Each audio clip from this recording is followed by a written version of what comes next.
on the teams that made that little noise. They that week. We both, 'cause Oh, good.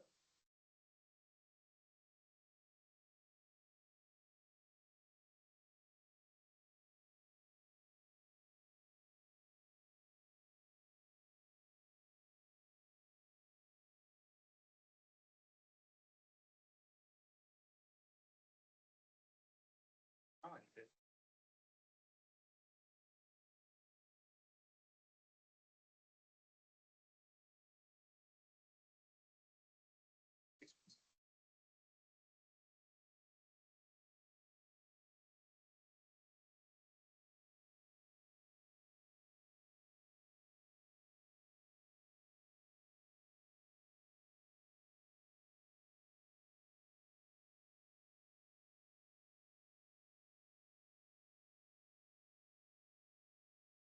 Is he left his can out or something?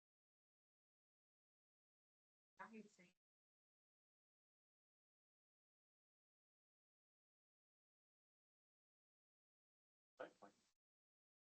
I don't know whether.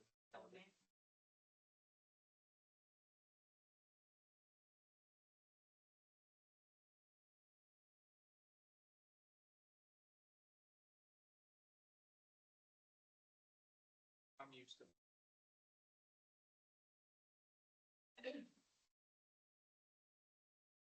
Phil, how are you?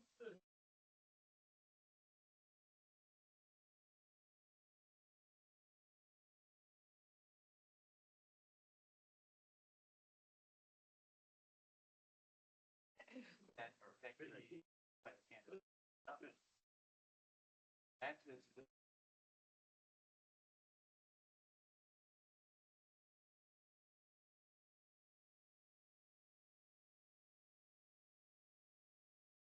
We're almost there, right? So close.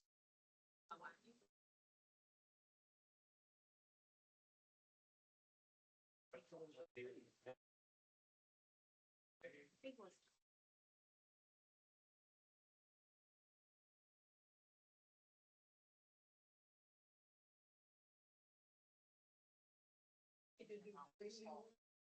I'm trying to get them to come out here, yeah, they've kind of gone cold on these. Oh, good. Here, Here, you get this, and then it depends on when. being at the, right at this. The 30th, you know, and after a little.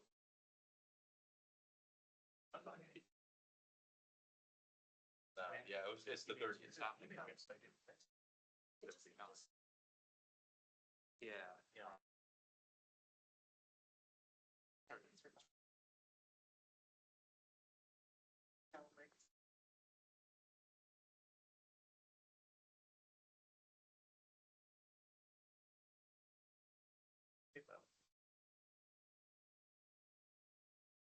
So they'll.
Theory, the three of us do constitute, Okay. We have. or no, we,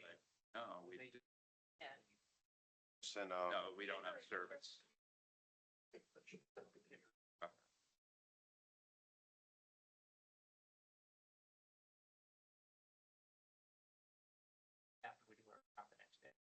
do we need her for Here for, service part? yeah, you need her for, to, service, You don't need, maybe, everybody said they were. And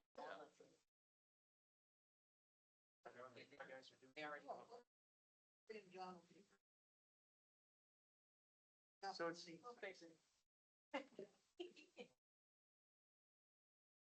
Hey,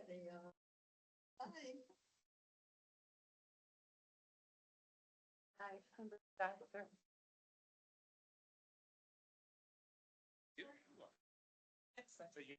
oh, Yeah. oh, my ride. Okay. Oh, you want her Yeah. What's her name? Thank you. Well.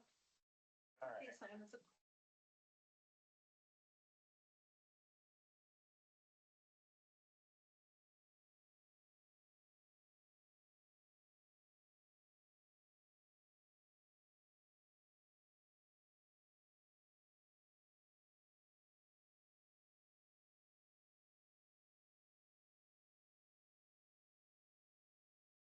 I'm just your hat. Her shirt color matches your hat perfectly. Yes. I'm wearing skid.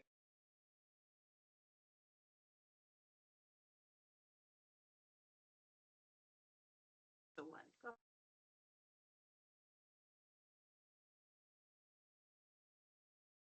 Yeah.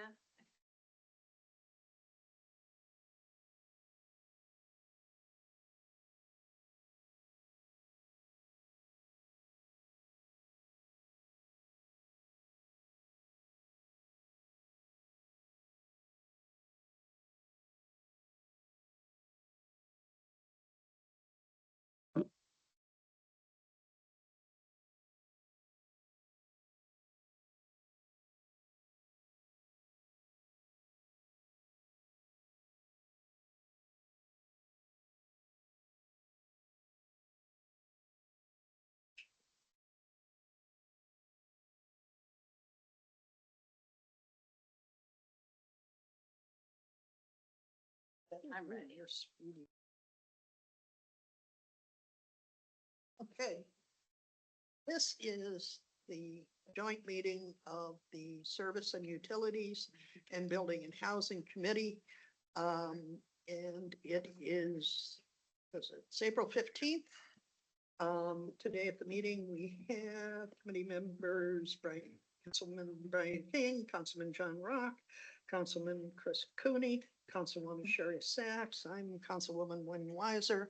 And then we have the law director, Brad Bryan, the mayor, Michael Dillon Brennan, the service director, Alan Pennington, the house building and housing director, Markel Davis. And the building areas, the building officer, Bill Bartley. And Michael Malaskis is in the audience from the Sustainability Committee. Okay. So we will get going. The only thing on the agenda tonight is the discussion regarding the tree ordinance, and hopefully we might be able to get through that tonight. So we can move on to weeds and grass. And let's see, Brad had worked up a copy of the changes, potential changes to the ordinance. And that did get sent around. I apologize that some of it got out late, a couple days after we got it. I had thought that it would have been in a packet, and we didn't have a packet for the committee meeting. So it has now been circulated. And if we go through the, I don't think your voice is coming over the speakers very well. Do you have an extra one? Okay. What? You said circulated in the paper. Well, if I move it, how's that? There, Much better, thank you. okay, there we go. What I'm thinking we should do is just start at the beginning. We can touch on the changes. And then if anybody else has any additional changes for that area, we can get it discussed.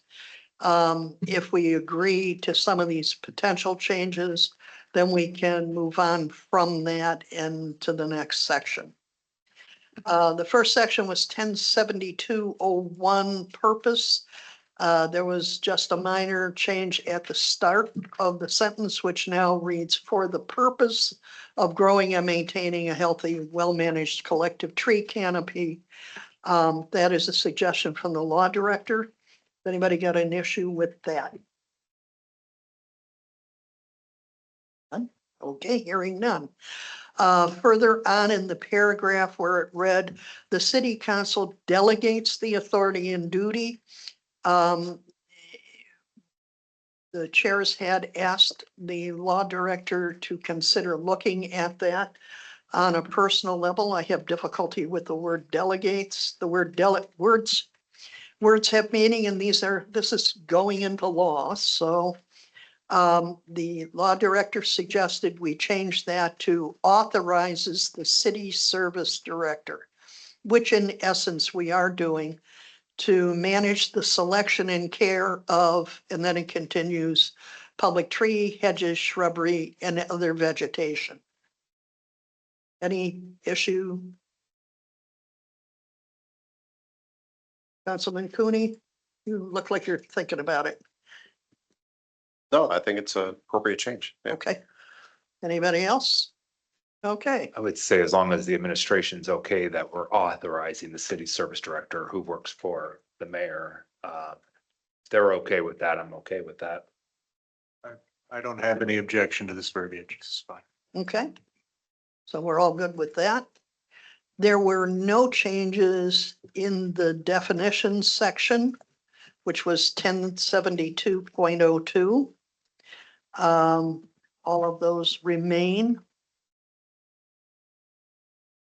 I don't think, and maybe I should ask Mr. Pennington, I don't think there's anything in 1072.02 that would show up in that separate document, is there? No, I don't believe so. Okay. Then in 1072.03, which is authority and responsibility, basically at the end of the first paragraph, which talks about unless otherwise specifically provided, the director administers and enforces this chapter. That would be the service director. At the end of that paragraph, we recommended adding, in performing these duties, the director may consult with and avail himself of the expertise of the city arborist. I have no problem with that. That is actually what I would do anyway, so. Yeah, and in thinking ahead, I mean, once this stuff gets into the code, you might not in another 10 years be the service director, and it may still be sitting in the code. And we don't know what level of expertise the service director might have. Any comments, concerns? Just, I think the service director is gonna have to be conscious of the budget. Making him work full-time for us, but you know those things and you're judicious about using city resources. So I was- Councilman Cooney? Thank you. The city arborist, what just struck me about that phrase, would that be considered like an appointed position or is that under contract? That's Okay. under contract. Because we're renewing it annually, is that It's typically a 3-year contract, right? which we were looking at doing an extension with our arborist to here, I believe, later this year. All right, thank you. The other thing is having the city arborist there because we have to have the arborist for the other portions of the tree program in determining, which tree needs to come down. That's one thing. There are other things that are available because the State Forestry Department can provide information as well. So those are things that I would hope that, you know, the service director in the future might consider tapping into because some of that's free. Free is good. All right, any other? Councilman King. I'm just wondering if we need to define city arborist. I just searched our code and there's no mention of the word arborist in our current code that I can find. Mr. Bryan? Certification or something. Pardon me? You're talking about certification?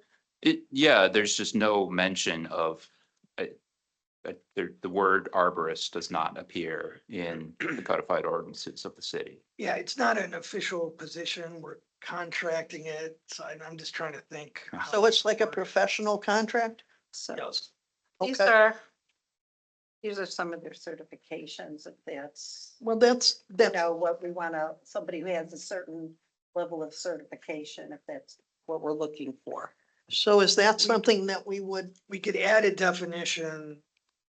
Section 107202. Say, you know, ISA a certified. position created by, suppose, Mhm. you know, authorized by council or contracted, or have some sort of language explaining who the city arborist is, you know, either it's an official position which is not created now, but could be created in the future, or, you know, a contracted professional. is that, Mayor? Is that, hello, is that contract high enough that it would come to council for approval? The contract for the arborist? Yes, that's what we're talking about. Yes, thank you. Yeah, that comes to council for approval. Okay, so it currently comes to council for approval. Mhm. However, that would not eliminate a future administration from maybe not hiring an arborist.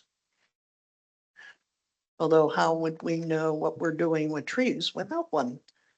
Well, if I may, we've generally had an arborist. I'm not certain how long we had an arborist prior to my being mayor, but I know there was an arborist here when I got here. We did do an RFQ at one point. We went out to bid to select a new arborist, allowing the previous one to reapply, but just as a matter of good course.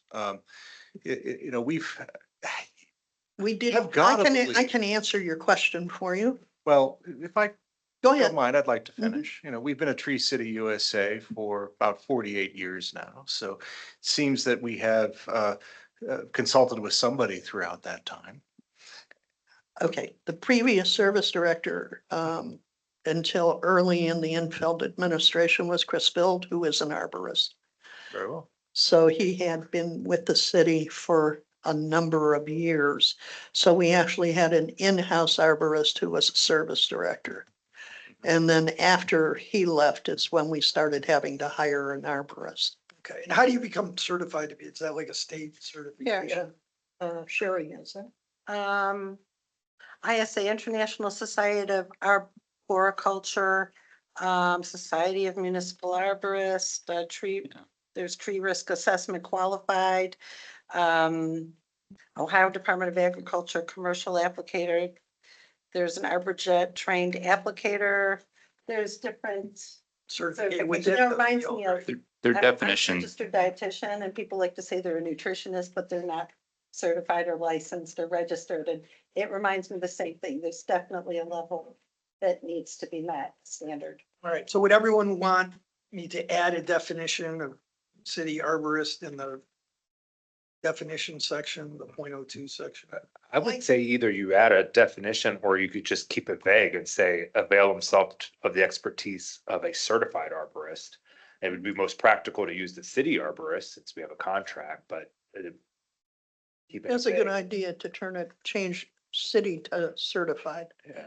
That way, if you use, the state forestry, ODNR, the forestry division, does offer information in there, actually is a forestry agent arbor, and I think he's an arborist for this area, who works out of, I think he's down in, I forget, Geauga or one of the other counties.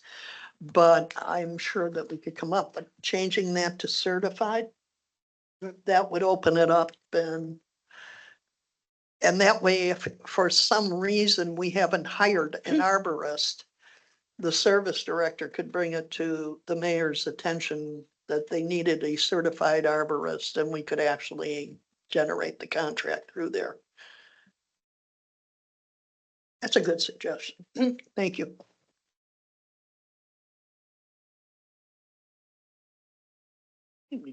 Hammer out the little odds and ends. Okay, so that'll now become certified. All right. Anything else in 1072.03?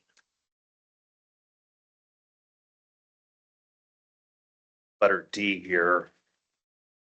The director must trim trees, hedges, shrubbery, et cetera. The director is not gonna be trimming. So maybe we have to do some creative wording here. Second sentence, the director must remove trees, hedges, shrubbery. The director is not gonna be removing.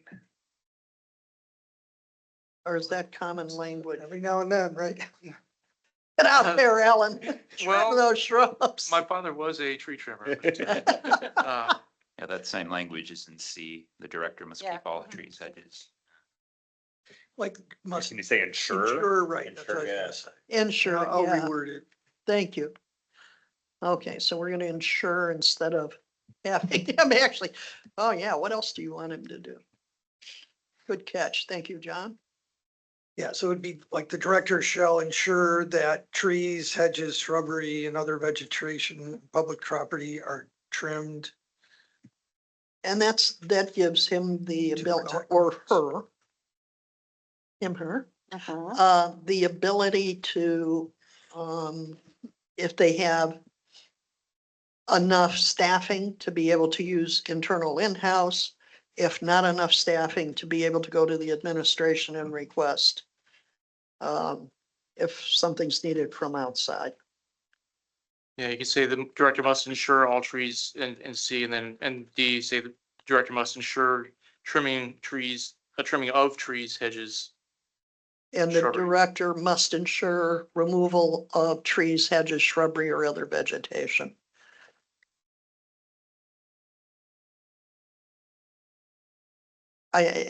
This puts a lot on the director. But the director does have the ability to delegate. Okay. Are we all good with 1072.03? Good.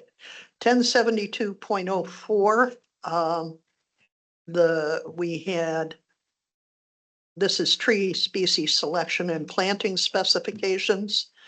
The director, we requested that added in consultation with the city arborist, will change city to certified arborist.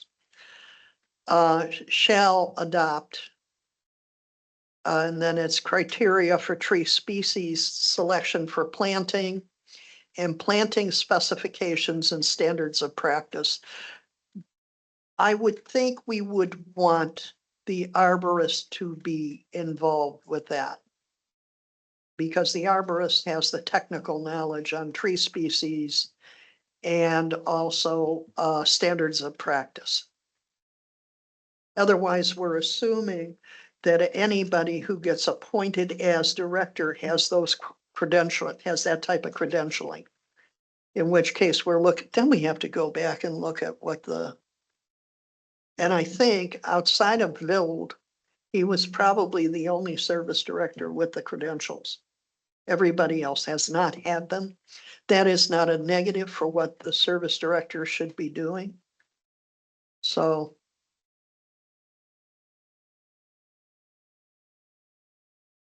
You look like you're thinking about that, Councilman King. Comments? I'm good, thank you. You're good? Anybody? Councilman Cooney, you're good with that? All right, tree commission. Couple of changes. We talked briefly about this. Membership, the commission consists of 5 commissioners. We requested, with demonstrated expertise or interest in this area, which means they don't have to be experts in the area, but they definitely have to have interest in the area. That was added. And then, at the end of the last meeting, Councilman King, you had brought up, what Lakewood had, which is the director and city arborist shall be ex officio members of the commission. And after city arborists, we could put if one is employed, retained by the city, Okay, it covers. or we could do a certified arborist. The only thing is we don't know the level of expertise on the commission. And that we have to have some guarantee of expertise, some level advising the commission or being a part of it. The more I keep seeing city arborist pop up in the language, and I don't have a problem with it being there. I just I'm a little concerned of just changing that to be certified arborist or, There's another way we could go. yeah, I mean, defining it earlier, city arborist, and maybe leave an exception in there, but I think the expectation is that the city should have a city arborist.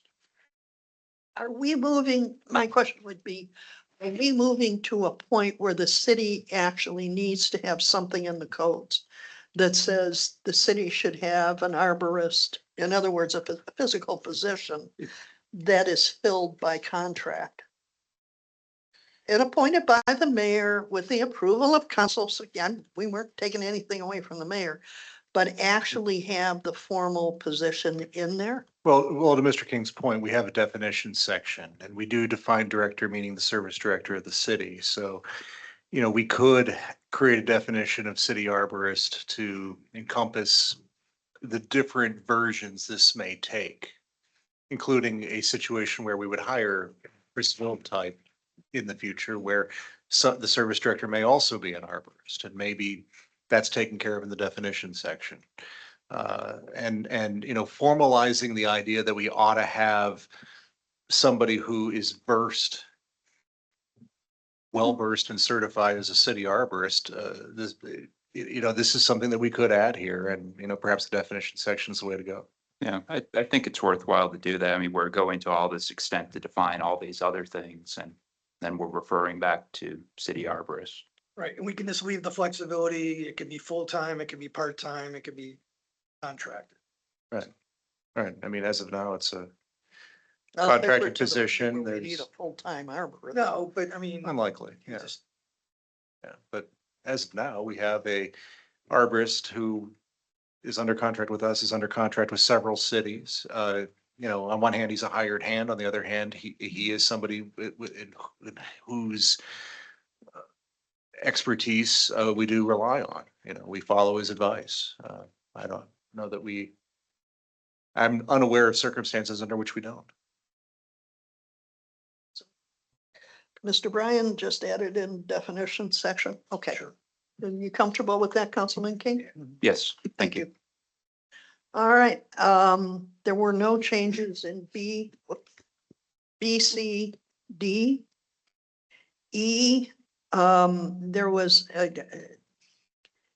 a sentence that read, the commission may undertake the following further duties subject to the appropriation of funds by the city council for that purpose.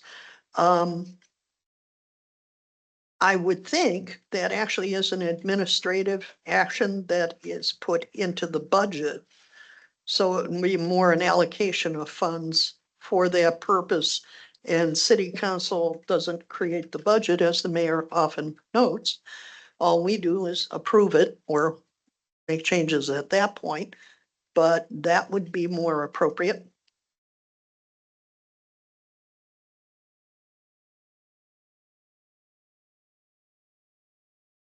Thoughts? Councilman Cooney. Thank you. I did question that too. So it could be so the administration could allocate the funds. Yeah, I think the concern that Ms. Weiser had was that, you know, whether tying it into a specific appropriation by council, that this is the funds for the commission, that more, it would be a broader line item in the budget that it could be taken from, and then the administration would have flexibility, you know, within that line item. And Because if it spending did, authority, if, right, you know, to, Yeah, because this could get, I would think this could get funded out of the shade tree, right. one of the tree funds. And that would allow the administration to deal with it out of that particular fund. Yeah, I just looked at it as a council essentially, the council approves the fundings, but if it creates. I mean, if it's under the spending authority, the administration could just allocate those funds as long as it's within the budget. So Yeah, no need to come to council. there'd be a little Yeah. bit more flexibility there. All right, thank you. Councilman Rock. I have a comment, but I want to understand, are we really just reviewing the changes or the section in general as well? Well, we're gonna get to the other parts of it. Because, well, I'm talking about for this tree commission section, I'm just having difficulty with it. Understanding why we would need a commission when we have an arborist. And we have an arborist who would be certified, who would be able to undergo these duties in a professional manner. As opposed to a commission that meets 4 times a year. And I'm looking at some of the duties here and, you know, okay, coordinate, promote I can Arbor Day. answer. If you give me a minute, I can answer, and I think I might clean that up for you. Okay, Tree City and our Tree City USA requires at a certain portion, you have a tree commission. Okay. And that's why it's there. It's there because we have certification as a tree city.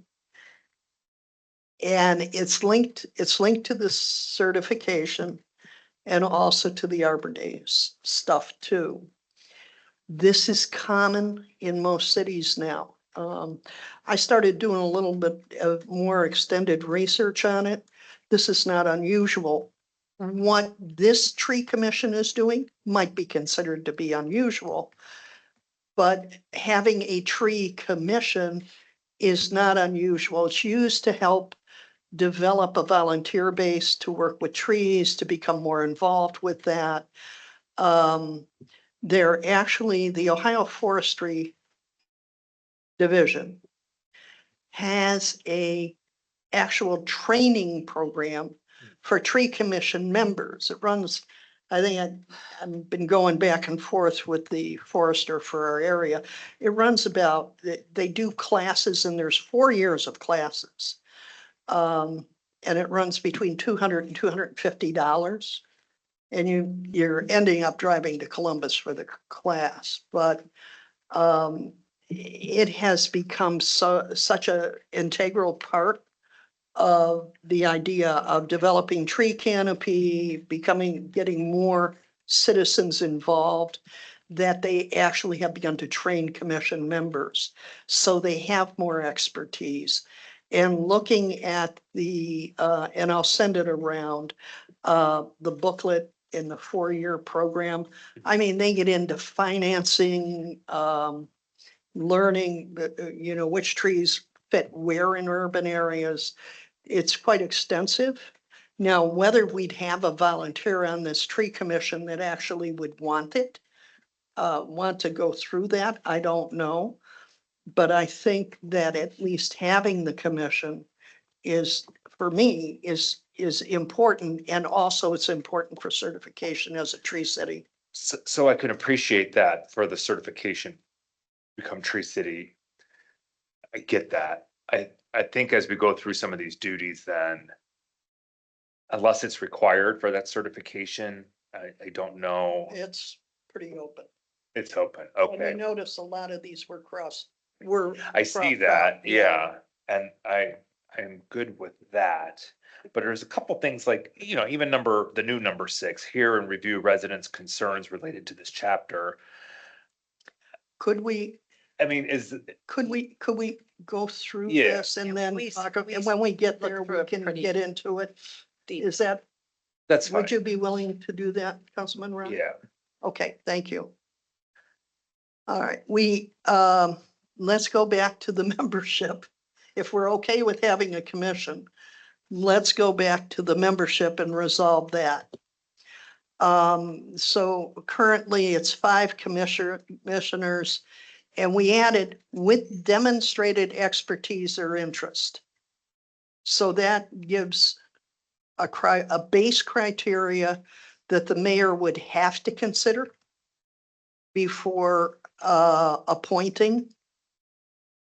And those appointments are subject to the approval of city council. It's no compensation. And then we were talking about adding the director and certified arborist or city arborist as the ex officios. And That that's would- included in the 5. No, Oh, so no, seven. it's 7. They're ex officio. They're not voting. They're there for to guarantee there is a level of expertise, which would be the arborist. And 2, the service director is there to remind people that there's a budgetary issue. And also issues that relate to sidewalks, sewers. When we get to talking about planting along the tree lawns. Management and operations and resources. That's a nice way to put it. So then is 5 the sweet number then, plus these 2 ex officio members, or could we look at maybe a smaller amount? I just know it's hard to fill some of these boards. We've had struggles in the past filling A or B, and planning commission, for instance, is 3 appointed members and 2 voting members of administration and council. I'm wondering if is 5 the sweet spot is my question. How many people are on the sustainability committee? More than 5. It's, what about 12 right now? I personally think 5 is the sweet spot, as it were. I think anything less, there might be too much for the individual members, and anything more, well, then you might start running into finding enough people to fill those spots. But I think 5 is a good number. The reason I asked how many people were on sustainability, not to turn sustainability into this, but my suspicion is the initial 5 would probably come out of the sustainability committee. So at least to start, we have an indication that there's enough interest. Is that? But you're right, it is a good point. We do have trouble. It's With some of these, specific and yeah. unpaid, and the other boards are paid. well, this So- is a Something to think labor about. of love. We have a lot of people on the Finance Advisory Commission, that committee that are not paid, paid. but they follow that budget pretty closely. So I think it's based on interest. You're okay with it? We're comfortable then. Okay. Term of office was 5 years. We did not change that. The officers, they elect a chair and vice chair. The chair and vice chair presides over all meetings of the commission and acts as parliamentarian. Oh, that'd be wonderful if people really know Robert's rules. And, I think I don't know how I feel about that being in there, because are you gonna ask somebody who says on a citizen committee where they're all volunteers, they're unpaid, and then say to the chair and or vice chair, oh, and you need to be the parliamentarian, when they don't have a clue about being, Robert's rules. Does seem to hold them to a higher standard than just about every other body in the city. So do we want to just put a period after commission and? Yeah, I would. I can understand why somebody probably put it in to start, but that presumes, that you have people that actually know that kind of stuff. And I'd like to back up one line to the Sure. term of office and vacancy. Since the commissioners are appointed for 5-year terms, it would be my preference that they're staggered terms. I wouldn't want any future mayor to just clean up the committee with 5 new people all at once with no Yeah, I think background, we've you had know, some. so it issues would with be that. my preference that maybe one's appointed every year staggered. So they're 5-year terms, and there's 5 members, so 1 a year gets reappointed. So I think how we handled that for ARB was when we expanded from 3 to 5, we said one person was gonna get 3 years, one was gonna get 2, one was gonna get 1, and at the renewals, they would be 3-year terms. Mr. Bryan? Yeah, I mean, you could stagger the initial appointments, you know, one would be 1 year, one would be 2 years, one would be 3, one would be 4, one would be 5, and. After that, And then after that, 5 years. Yeah. that would work. Yeah. Okay. Thank you, Councilman Rock. Okay. D, commission meets a minimum of 4 times each calendar year, open to the public. They may meet additionally, that's good. If a commissioner is absent from 4 consecutive meetings, the commission may remove that commissioner from the commission. Yes, One thing we've had struggles with in the past is setting dates of meetings, and I think this might be an opportunity to have a standing meeting time. Like we do for planning commission. At one point, there was no standing meeting and it was hard to schedule those. People would be absent, so we made it the first Thursday of the month. Perhaps we say something like that, you know, second Tuesday of the quarter or whatever, something that's set. Do you want to leave that up to the commission? Of the date and time, or, yeah, I think they could be able to vote on their own date and time. I would just like to see some schedule out ahead of time, so we know when to appear at those meetings, as opposed to one just being scheduled for, you know, next week, and that's one of their 4 meetings. I'd rather it be something that's scheduled. yeah, because then it's difficult Mhm. to know when the commission is meeting. Yeah. To even be able to ensure that you can go to it. And how many times people have said, well, I didn't know that meeting happened. And if we don't hide it under city projects, it'll even be easier to find. Yes, Mr. Cooney. Thank you. Probably recommend some sort of language like, shall publish an annual schedule, annual meeting schedule. We do that for council, planning That's commission, all good. the others. Yeah, They publish it ahead of time, whatever they want to do. So they Yeah. need to meet, that would force them to meet, set their meeting dates and times, publish it, or the city will publish, because they don't Right. publish it. And that way, anybody that wants to show up for those meetings knows when they are. Councilwoman Ross. Thank you. Yes, and especially since this is because, pertains to trees, I'm sure there's a seasonal component, a seasonal rhythm that's necessary to, anticipate spring, fall, some, as opposed to 4 meetings in 2 months. Mayor? Yeah, these are all good ideas. Something else I would add is, I like the idea of having the meetings on the calendar on the annual notice that the clerk of council prepares, in December every year. It'd be welcome to see that there. With planning commission, that was something that was added eventually because we found that it was difficult to schedule the planning commission timely, so we had that default date. And then we changed the default date to accommodate the members of the planning commission. And from time to time, we've polled our planning commission members about whether this date still works. So, whether we want to approach this as we set a date for them or approach it as once we've appointed the 5 commissioners, it's an order of business that we would have a date established, and then by subsequent ordinance, we establish that date.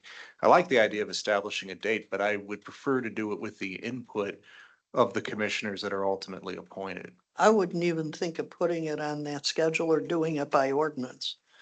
The way I thought Councilman Cooney was saying is that the commission meets, but in their duties, they are required to lay out an annual schedule of their meetings with days and times. And that gets published by the city. So that they don't, it's not an ordinance thing, it's the 7 of them actually sit down and say, when can we meet? What time can we meet? Here are the dates. It's set up for the year ahead and hand it to the city to get on the website. Simple. That's one possibility, but I another think is like what Mr. Rock said, when we would just, set a date by ordinance. And then if we want to change that later, if the commissioners meet and say, no, really, the second Thursday is not a good date for most of us, or whatever the date would be, and then we could go back and change that for them. Yeah, I mean, Mr. Cooney's idea is also his merit. It's just, if we do that automatically, then we don't have to worry. I just don't want to have a otherwise qualified commissioner decline to take it because they're like, oh, the second Thursday of the month is, when I teach dance class, and I can't do that then. I wish it were That's any why other we, day. of that's the why month. we're not talking about doing it that way. Okay, well, there were several ideas that were put forward. No, we Yeah, weren't. Yeah, mine was, let them choose the date Okay. and the frequency. Mhm. I agree with Mrs. Sacks, it's probably some sort of, to say something once per quarter may not be practical. I mean, as the trees are probably in hibernation, but let the commission, based on that, as it evolves year to year, they can choose whatever that schedule and frequency is. Obviously, at a minimum, 4 times per calendar year. What works best for them. So obviously, one of the things it probably can, and I'm not gonna jump into the next thing, but obviously, one of the things they would have was looking at the input, obviously for, if there's any allocation of funds that may need to occur either at that time or upcoming. Hmm. So, again, as long as they meet 4 times per year, they determine the schedule. It could change year to year, whether it's on the first Monday of a quarter or the last Monday of a quarter. Like it doesn't matter to me, Mr. Cooney, would you suggest that we put into the ordinance that the commission shall deliver to the clerk of council the following year's schedule by, December of the preceding year? Do we want it coming to council? No, I meant the clerk Sacks. of council. Councilwoman Sacks. So to that point, Mayor, so one of the things, going back a minute, the 5-year terms, do they begin in January? Or do they begin another time? When do they begin? And based on that, because for the first 5 years, you're gonna have a new person, right? And so, if they start in let's think of the whole calendar. When does the mayor choose, when does the council approve, when do they start, and then when does the calendar need to get published? What might work if you're okay with the Councilman Rock is doing the first 2 have a 2-year term. And the next 3, or the first 2 have a 1-year term. And the first 2 have a 5-year term and the next 3 have a 1-year term. Because then if the appointment hits in a change period with mayors appointing, then the 2 that would stay for the 5 years are the first 2 appointments, but the other 3, the new mayor then would get to choose. Oh, man. I'm fine, as long as there's some I just- staggered. I just don't want to see a whole board No, the change. staggered is good. I'm Yeah. talking Okay, about I just- actually the calendar of when the appointment is. Well, on, they're when gonna the have a approval is whole on. year. Everybody's gonna have a whole year. mean- So, but when do you want whenever you work February. backwards, when do you want the calendar to hit? If we're talking about December and you work backwards from there. I think Well, February is when BZA hits. February is when ARB hits. February would make sense here too. I wouldn't assign a date. The first group is gonna have to come to a decision. They may end up short a meeting in the first year because they're organizing. And instead of putting people into rigidity, how about we actually let them meet and decide their meetings for for that year? And then after that, they already know they are going to have for the next year a quarterly, a four meeting calendar Minimum. that then would be submitted in December of that year. So we'd have to say something like after the initial, uh, you know, are you following me, Mr. Bryan? Yeah, after the initial schedule is set, then in December, at the beginning of December each year, the commission shall provide the next year's calendar. Yeah, it makes sense. Does Yeah, that, that's what I was gonna say. Either you Yeah. do it at the last meeting of the year, you Yeah. provide it next year, or the first meeting of the year, you provide it for that. yeah, so they get flexibility when they start and they know going into it by December, they need to figure out the next year. That's all. How's that? It works. Okay. Um, Also, in terms of the terms, we mentioned February or whenever, I think that needs to be in here as well, what that term dates are. yeah, it's staggered. You're talking about staggered. The periods. staggered and then the, when the term would begin. February 1st. Yeah. Okay. All right, so that, are we good with the appointments, which was B? C, we dealt with getting rid of the parliamentarian, because hopefully they'll decide to act well. D, we now have finished meetings. Duties, now we're into duties, and then we dealt with, hang on, allocation of funds. Okay. Oh, I know you want to jump for that. Councilman Rock. I'm going backwards again. Okay, what did you pick Who, up? who's gonna take the minutes of these meetings? We elect a Oh. chair and a good. vice chair as our secretary. Oh, that's right. Good. Good catch. Because they're public meetings, they need to be recorded and they need minutes.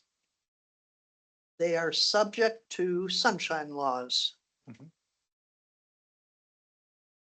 Do they elect a secretary? Internally, does this commission do, I mean, the CIC does, the commission do its own? and the other boards that our city has, the clerk or the clerk's assistant would, but those are either boards that are by charter or council committees. And I think this is not those. This is sort of a hybrid. Yeah, so I think it thing. needs a secretary. So can we add, the commission elects a secretary responsible for maintaining the minutes? Electing Yeah, everybody it's a else. little bit of a burden on that person. I mean, maybe with technology now, not so much, but, Let Mr. Bryan finish, please. yeah, you're asking a volunteer to not just go to meetings and do the other work, you're asking them to produce minutes at least 4 times a year. That's something the city wants to handle Okay, Mayor? through the clerk's office. Yeah, I do think that there should be some provision regarding who's taking the minutes, whether the commission elects a secretary or whether we just designate that the clerk of council takes care of that. I don't think it should be specified that unlike the chair and the vice chair, which are from the membership, I don't think the secretary should be designated as having to come from the membership. I think it just should be that the commission appoints a secretary. But it They're could be. Responsible for taking minutes. Right. But it may be as a practical matter that the most obvious appointment is the clerk of council or the deputy clerk of council. keep adding to duties. Councilman King, did you wish to say something? Could potentially be the service director. And I think the service Yeah, there you director go. just quietly shook his head. He's busy As cutting in, the trees. can I disappear? Busy trimming. Maybe the assistant service director. Uh, Well, that's why I think we just say we elect. here's the issue with that, Mayor, Yes. is this is going to be a formal commission that's sitting in an ordinance. It is covered under the sunshine laws. If we say, oh, you elect a secretary, this commission needs to be very aware that those minutes have to be taken. They have to be legible. They have to be posted somewhere. They have to be available if a public records request comes through. And that, I think, is left wide open if we just say, Yeah, oh, the commission will elect No. a secretary. Oh, it's We fine. talked about saying who shall be responsible for. And that should cover it.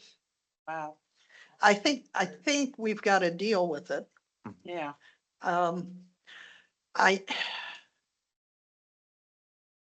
We already have a council clerk that's covering a number of things.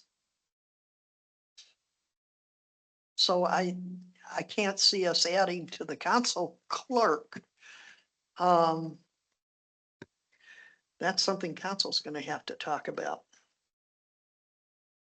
And this came up during the Charter Review Commission where the body elected one of its own members to be a secretary, but the amount of work that it entailed, was requested that the assistant clerk do that work. And I think we gave a stipend for that. Yeah. So Mhm. again, this would be Yes. additional work for clerk's office and there should be some type So of then payment. we'd have to also provide a stipend for those 4 meetings. So that goes into the budget. Now, is it the tree commission's budget? Should be. That's puts it under the administration though. And not council. Mayor? Care to comment? Well, this is an interesting issue you've pointed out. I do think that we do need to appoint a secretary. I don't think it should be a member, one of the commissioners themselves. I do think that likely it would, if it's not the clerk of council, it is some other paid city employee who, serves in that capacity. Or, I don't see it as being somebody who does this for free. It's a valuable skill. It's a necessary skill, as you pointed out, and there's no option in not doing it. It has to be done. So, the problem, of course, with saying that it must be done by the clerk of council or the clerk of council's office is that it then handcuffs it so that it must be somebody in that office or appointed under the auspices of the clerk of council. The CICs are a little bit different, but they've had different secretaries over time. And it's been handled differently. It hasn't necessarily been by the clerk of council, but it's always been by a paid city employee. But that's also the CIC is an independent organization and not the tree commission, Mhm. which is actually a body of the city. Well, the So- ARB, on the other hand, isn't necessarily the clerk of council either. We've had minutes that are taken by, BZA and ARB by people other than the clerk of council. I think the ARB is now out of Stateville, Though. I think that's right. because we followed up on that one. Mhm. Next. Is there a?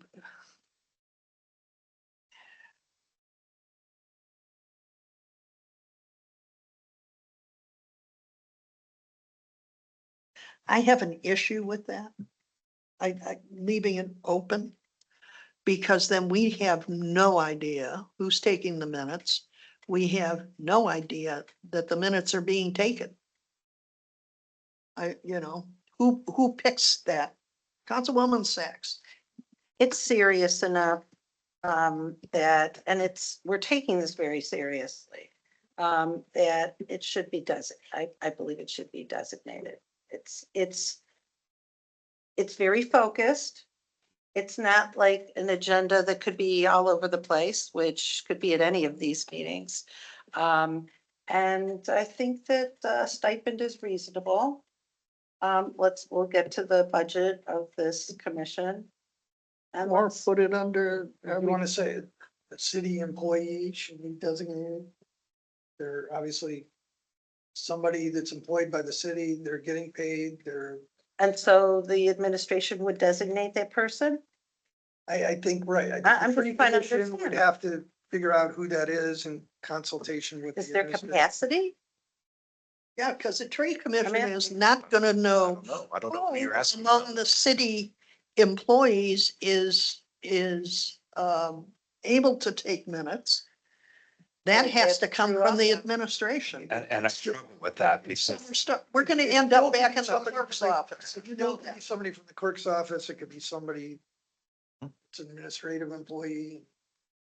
You're gonna have to figure it out. when the That's time 4 comes. meetings. What do we put in the clerk's office? yeah, because think I it's feel. office. Clerk's office, Okay. yeah, let's just put it in the clerk's office and that way probably the assistant would do the meetings. And that way we know the meetings are recorded, available to the public, and we have appropriate minutes.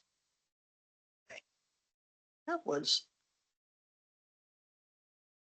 Yeah, it's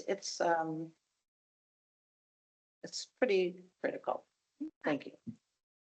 happened to my trees and hedges. Okay. All right, so you took us back to the Sorry. beginning again, Hey, John. yeah. All right. Have we managed to get through A, B, C, D to E now? Or anything else, A, B, C, and D? No, this is good. This is the kind of stuff that can cause an issue in the future. E, duties.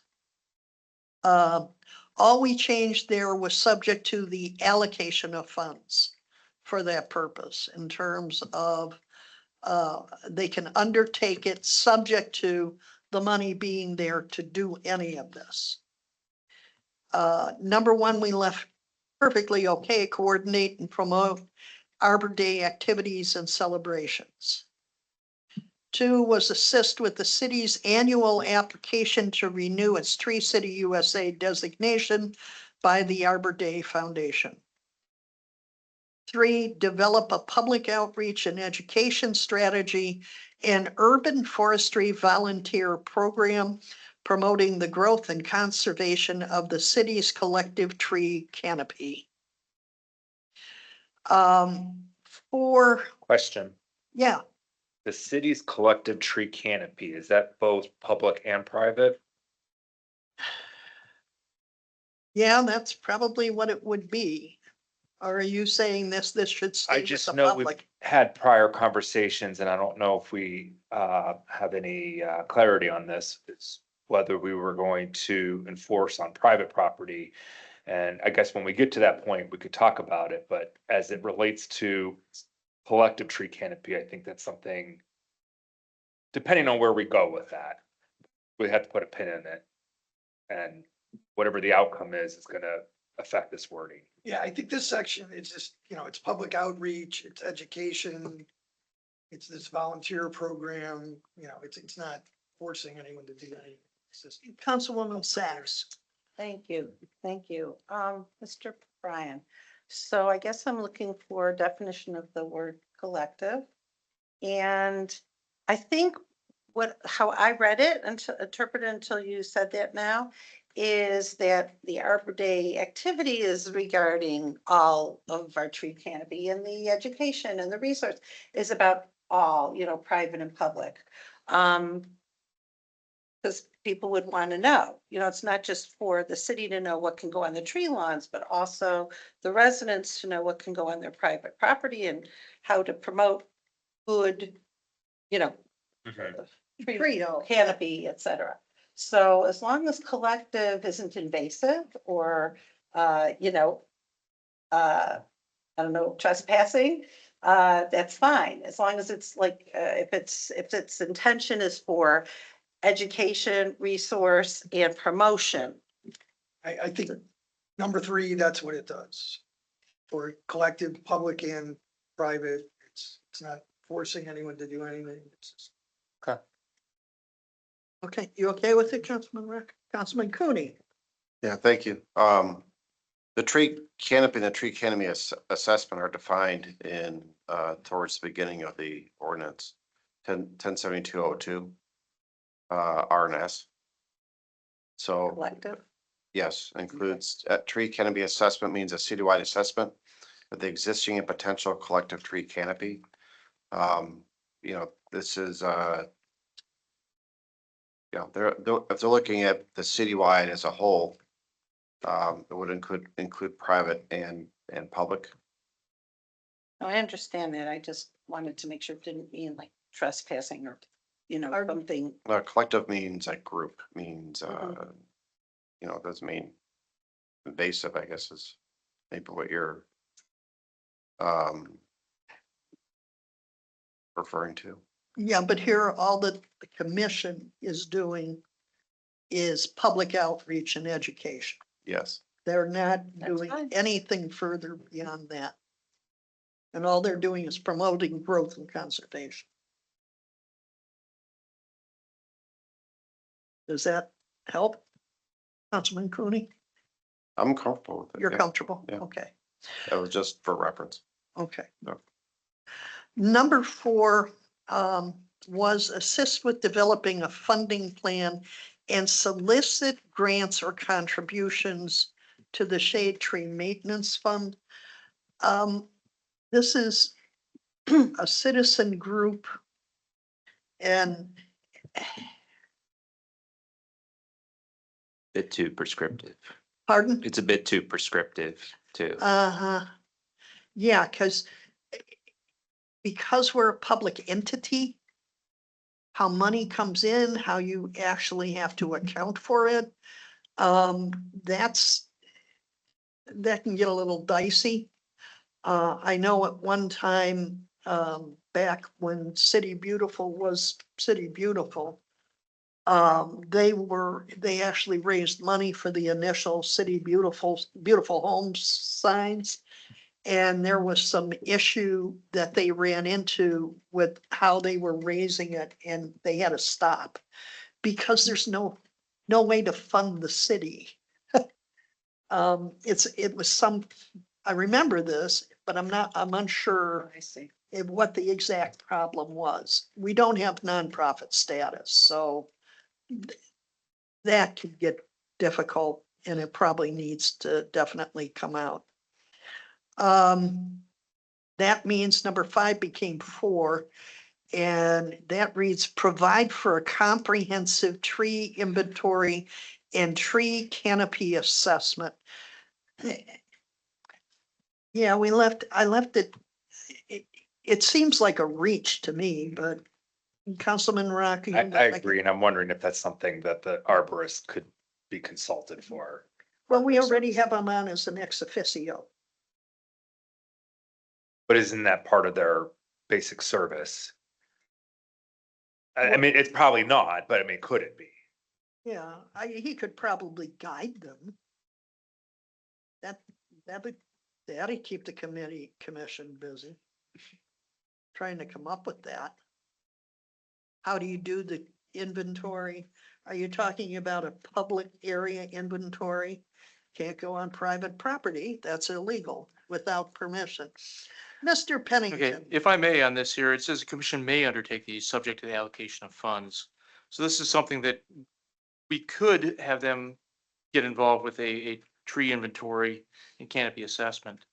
It's not necessarily something they have to do or are required to do, but it's one of the things that they would be available to do if they so chose to undertake that duty thank within the you. funds available. But it's why we sort of needed the service director and the arborist on the committee. Because as we learned, we did have an issue with how we were doing exterior inspections. So if they're doing a tree inventory, they cannot go on private property That's correct. to inventory the trees without permission. They can't do it. That would be illegal according to work with inspectors. Let me ask this question then. Mr. Pennington, you have somewhat of a tree inventory for street trees, correct? We have the records of what we've planted in the most recent years. As far as complete inventory, no. But you have a record of what trees were examined by the arborist to be pruned. So you know where trees exist. Yes. And you know what trees are going to be planted, you know what trees were removed. So there's somewhat of an inventory. To me, it just feels it's better kept in, administratively. Since you have the data or the arborist who's conducting that data as opposed to this group who's working for free. How many street trees do we have? I mean, it's in the thousands. So I couldn't tell you right offhand. this would be overwhelming, I feel, for the committee. When I feel that the arborist is doing that work already and providing you that inventory of what's good and what's not good, so you have that information. Why shouldn't it just be kept internally is, Some of the interns we get do have GIS experience and they can map it. We should be mapping it. Mr. Malaskis, you wanted to say something. Do we have the microphone? You need to come to a microphone, please. The meeting's being recorded. They can't hear you from out there. If I may, I just wanted to point out, as Mr. Pennington said, that these are all things, because the commission works under the authority of council and the planning commission and the director, these are just things that they are allowed to delegate to the commission, right? So it's not that they have to do any of these or that they would even want to do any of these, but as they work with the delegating authorities and say, hey, this is the project we'd be willing to take on, this then authorizes that delegation to happen. to me, this sounds like a command. Yes, Provide for, this is a requirement. No, but at the top, right, these are all things that may undertake. Commission may undertake. And the commission operates under the delegative authority of the other positions, right? So it's just saying, if we all agree, this is something that may be delegated to them, because otherwise, if the director says, I don't have time for this, do you guys want to work on it? If the ordinance doesn't allow for it, then he can't delegate that. well, they could. That's incorrect. They could, Okay, but that's why it was included, to make but sure that that's, we that, explicitly. it's incorrect that they couldn't do it. Okay. Okay.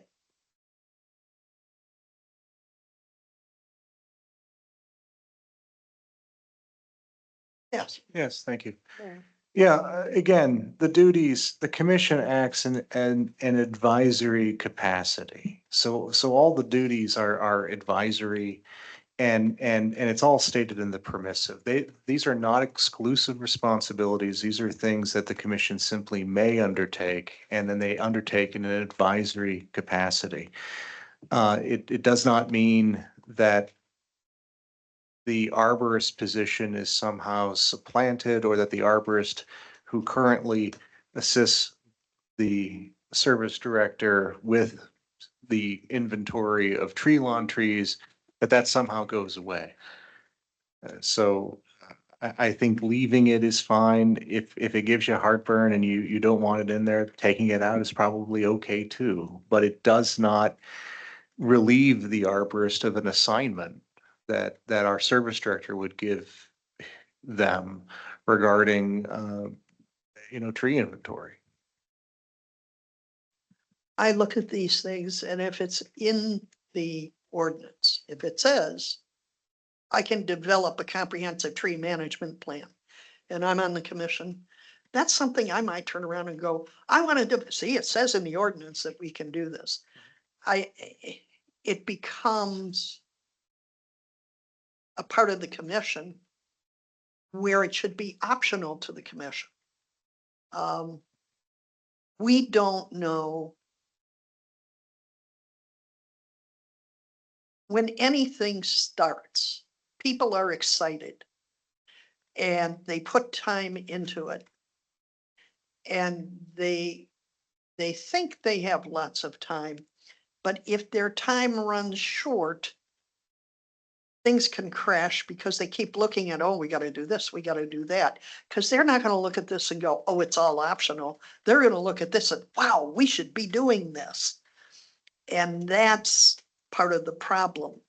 I think these are all great ideas if you A, have the expertise on the commission that can handle some of this, and B, they do it in a step-by-step fashion. And I would think the director, because the director is actually the one that's really responsible for all of this, would know and would have sense enough to take the temperature of that commission.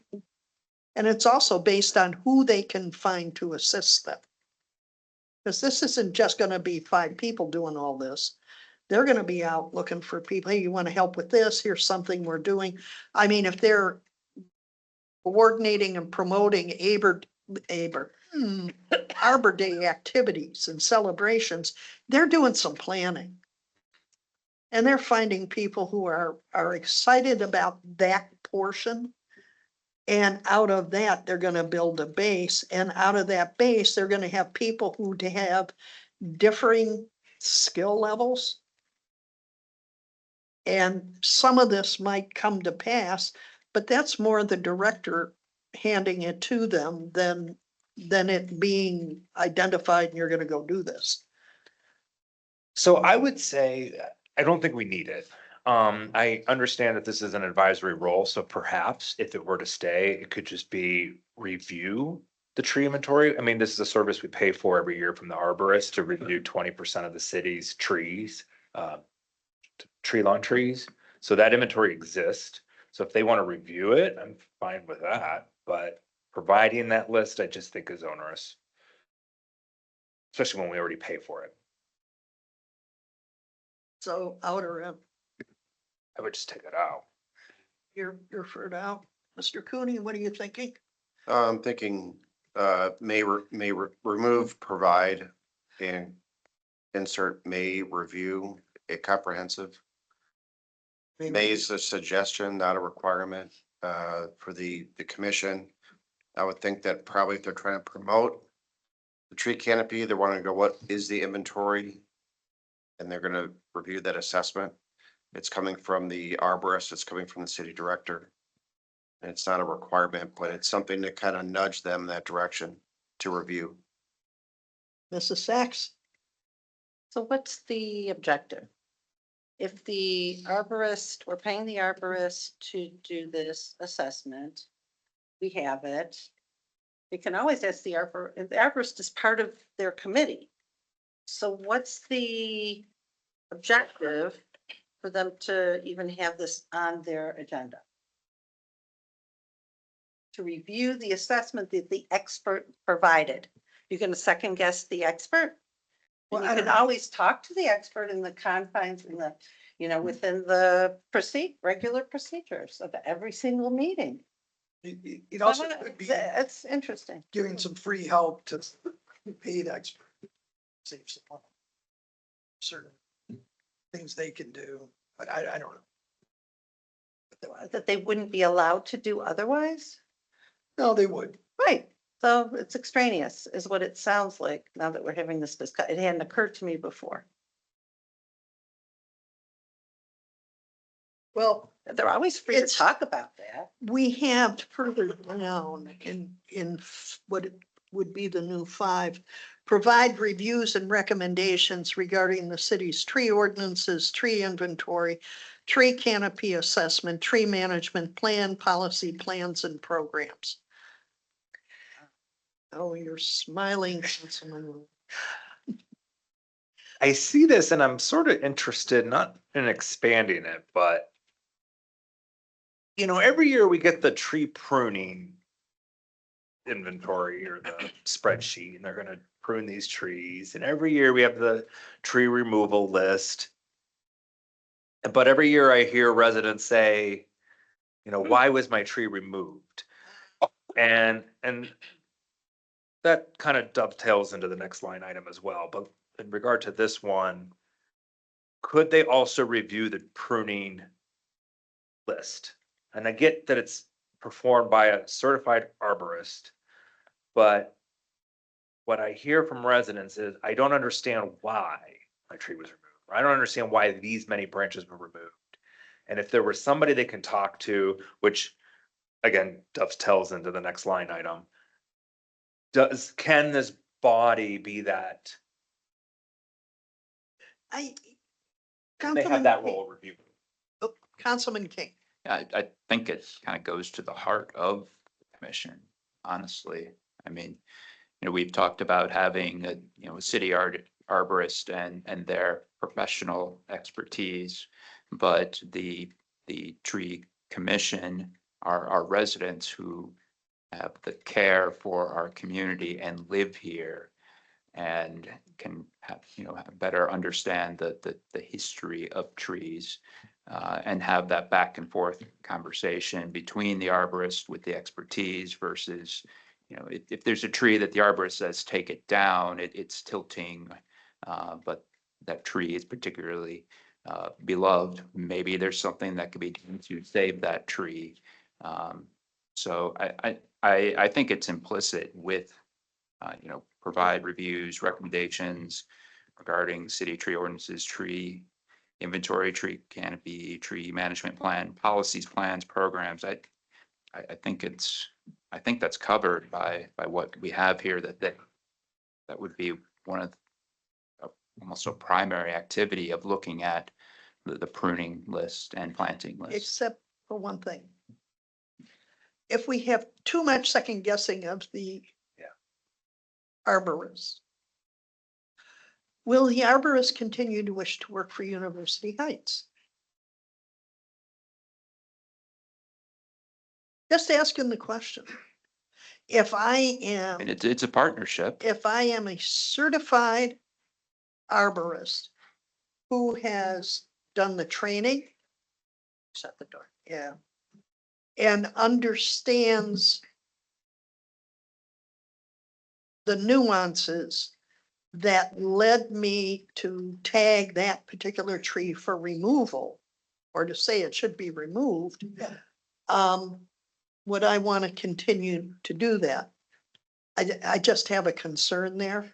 Now, one of the complaints that happens because Okay. people don't know the tree, their beloved tree in front of their house may be diseased because they can't tell it because they are not experts. And we don't mark trees that we're going to remove. We do no marking. So when they show up and cut that tree down, it's a very big surprise.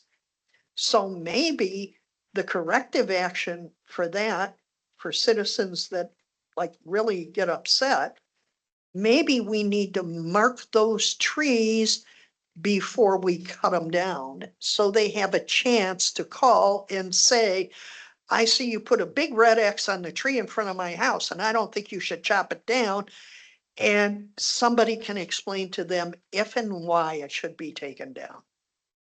I agree with that. And this is something that I had brought up several times before, is giving that resident at least a heads up that their tree is going to be removed. I actually hear more about trees than probably any other item when I get calls from residents. And a lot of times they come home from work and their tree's gone.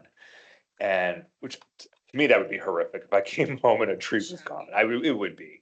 So, and I think I would like to see the city take a more proactive approach in this. I just got a postcard in the mail a couple days ago, or a letter in the mail about the exterior maintenance. So they were warning us there's going to be an exterior maintenance. Could we have some type of warning that, your tree is slated to be removed on this date, but you can meet with this board to understand more or ask your questions? Who the arborist would be there to be able to answer those questions. Yeah, just to give you kind of an insight, in the past contracts, we did not have in there for there to be notification to the residents. The intent with future contracts as we bid it out for the tree removal and pruning, we to notify the residents of trees that are going to be removed and make that a duty of the contractor to do that prior to those trees being removed. So we are planning on correcting that for future residents and future contracts. How much the lead time for the notification? That we would have to have a pre-construction meeting with the contractor, set up the time. It would probably be, I would say a couple weeks, because it takes them a while before they actually get out there and start doing the removals. When they come in and do a particular area. We don't have a Well, I particular know date. that, but Right, But right. here's the thing, saying, please notify, they could notify day up, they could notify a day before. The resident needs to have the time, if they object mightily to that tree coming down, to be able to reach someone, preferably you, to say, come look at my tree. I don't think you should take it down before it gets taken down. We would, Put a provision. in the we would have a contract. provision in the notification that would be a minimum of 1 week with the contract. 2 weeks. Right. Yeah. And can that dovetail into this as well, that they can come to the meeting to get the answers they need, since the arborist would be in this But they're only meeting? meeting 4 times a Yeah, year. I have a What if point it about means that. 3 months from now? I have a and you point don't- about Councilwoman Sacks. Thank you. So, Mr. Pennington, we do this a couple of times a year. We have the pruning, we have the tree removal, we have the tree planting. I mean, those are specific times of the year, correct? We bid out both of them in the fall. We do the pruning and removal all as part of one contract. It starts when the contractor gets into town, has to be done usually by mid-March. So where I'm going with is, it sounds like Arbor Day is Arbor Day. What is it, April or something, you know, the first?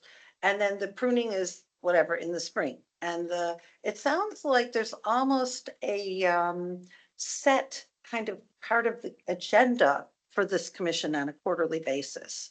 Like, if we know we're going out to bid in the fall, then the winter meeting is about what came back and what trees are scheduled for the, so that there is notice, there's weeks for people to understand they're on the list. And then there's the Arbor Day, that's maybe in the, you know, the spring for the, or the winter to plan for the spring. You know, it sounds like there's on some level, things that should always be on the agenda at certain times of the year. So it would take the service director, when the commission first meets, to set up their meetings, introducing it in that manner. So they think about putting their meetings around your schedule for when you're pruning, when you're taking down, when you're planting. So the list can come, they can look at the list. If they want to, they can go out and take a look at the trees. Then they can come back with their input to you because they're advisory. But put it on that sequence so they are meeting at an appropriate time to be able to get information to you before the action happens. I think it's key with this to remember that as we're doing this, the arborist doesn't want to take down any more trees than is absolutely necessary. Right. So with that, I think it's more going to be along the lines of trying to educate people. But as you said, they are advisory. And what we don't want them doing as a commission is saying, oh, no, we want this tree kept. And it's a tree that could be a hazard to the public with coming down. So we got to be careful on Communication. how we Yeah. do that. Communication, opportunity to speak, planning, all those things go a long way for goodwill and less shock. Right. And what is the length of time between the analysis of the trees, because you get that full report from the arborist, to, you know, going out for bid, accepting the bids and awarding the contract? There's a period of time there. As soon as I get the list from the arborist, Mhm. it goes on to the next council agenda. So, okay, so let's just say So a it's- week or two. Yeah, that authorizes. And it goes out bidding. for bid, and how And long? then the bid that's period? usually a month A before. we- month. So, right. so there is time, what I'm trying to argue Right. here, that a meeting, since they're gonna be quarterly, could be set in such a fashion that this is reviewed. I think answering it's on the next bullet here, but answering the residents' concerns about tree removals and extensive pruning, I think is a very important. It's a really good opportunity. And they'll hear it all at once instead of you getting a million calls. Right. I think what we've sort of hit on is something that is needed that didn't reflect in this listing, which is sort of a soup to nuts, that probably it'd be more positive, have a more positive outcome for the city. And actually, as a training tool as well, where people's expertise levels can raise. Reviewing those lists and beginning to understand the connection, they'll end up picking up some expertise in trees that they may not have had when they joined the commission. So what are we doing with 4? Are we taking that out or leaving it in? Well, my suggestion was also including the tree pruning schedule, The what? including the tree pruning schedule in addition to these items. If this were to stay, I'd like them also to review that. Or do we want to fold? 5 is similar because it talks about the tree inventory, provides reviews and recommendations regarding the city's tree ordinances, tree inventory, tree canopy assessment. So if we take out 4, it's in 5. Mhm. Now they're not providing for it, they're providing the reviews and recommendations of it, which makes better sense. So delete 4, what the new 4. Take that out. Because it's covered in 5. That takes care of that. What had been item 6 is really, they would have to develop expertise to do a risk management plan. And a pruning program. The pruning program comes from the arborist in essence. And if they're meeting to review those things on a quarterly basis, that'll get picked up there. The community watering plan, that is something I know at one point in time where we had the city signs and we had plantings around them, the City Beautiful Committee, the old City Beautiful Committee, used to split among its members during the summer who would water. And they assign each member one of those areas and they took buckets of water out to well, it kept the flowers going. But, we can't, to my knowledge, the service department does not have watering capability. We do not. Okay, so how they would water, how we develop a community watering plan, I'm unsure, but that might be something that the commission actually could really look at because they're community oriented. There might actually be some information out there. I didn't see any in the tree commission training. 6, the new 6, which is now going to be 5, hear and review resident concerns related to this chapter and make any recommendations to the mayor, director, building commissioner, or city council regarding those concerns. I'm unsure how this fits you, Mr. Bartley. Do you have any idea what kind of a recommendation the tree commission would be making to you in what you do in your area? Well, if you look ahead into, I think it's 107207 in regard to the construction and development sites. It does say that the permit must be submitted to for any development, and it must include the tree preservation plan.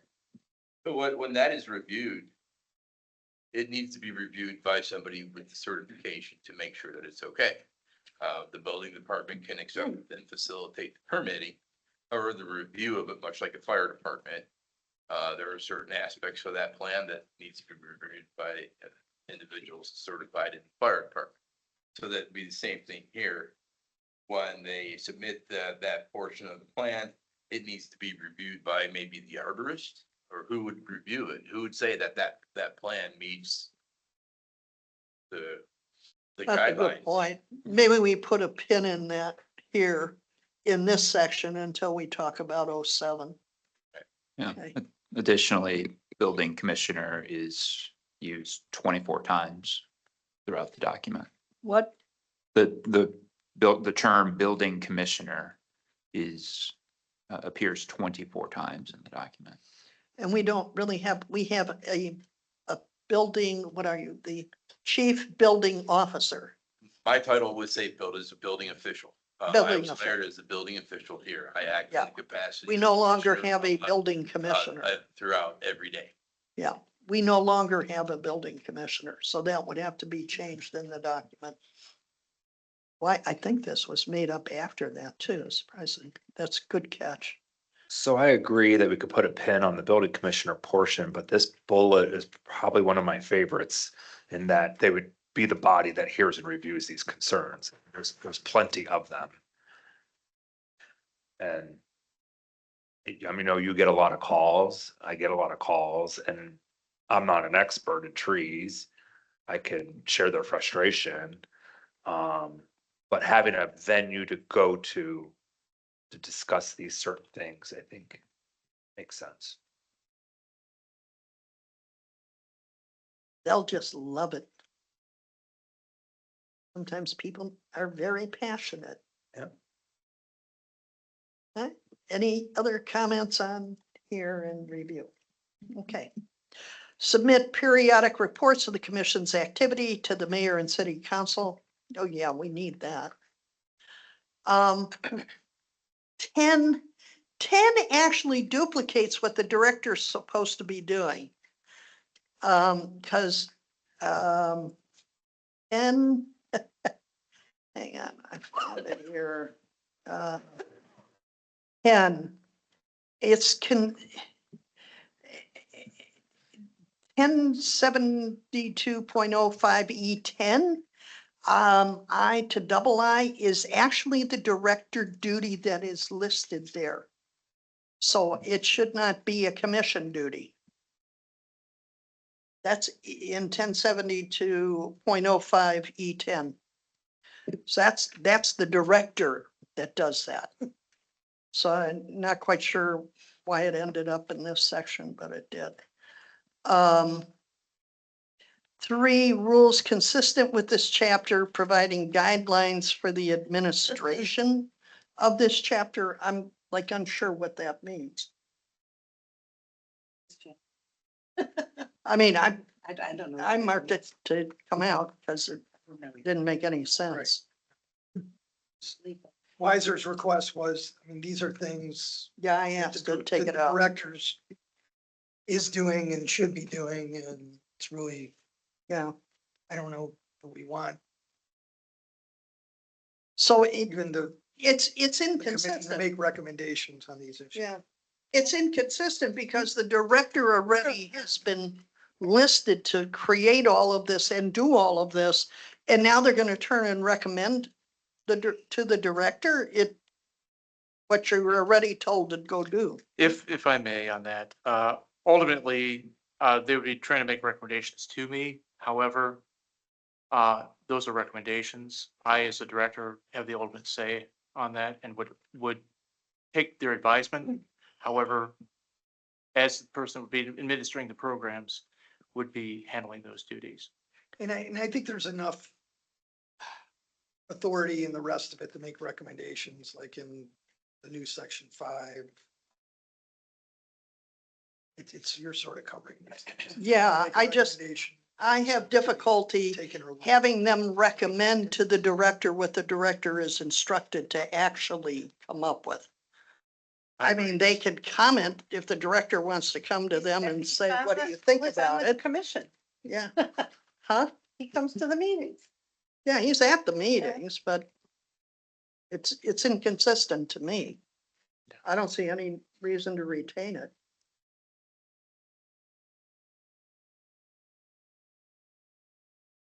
No, anybody?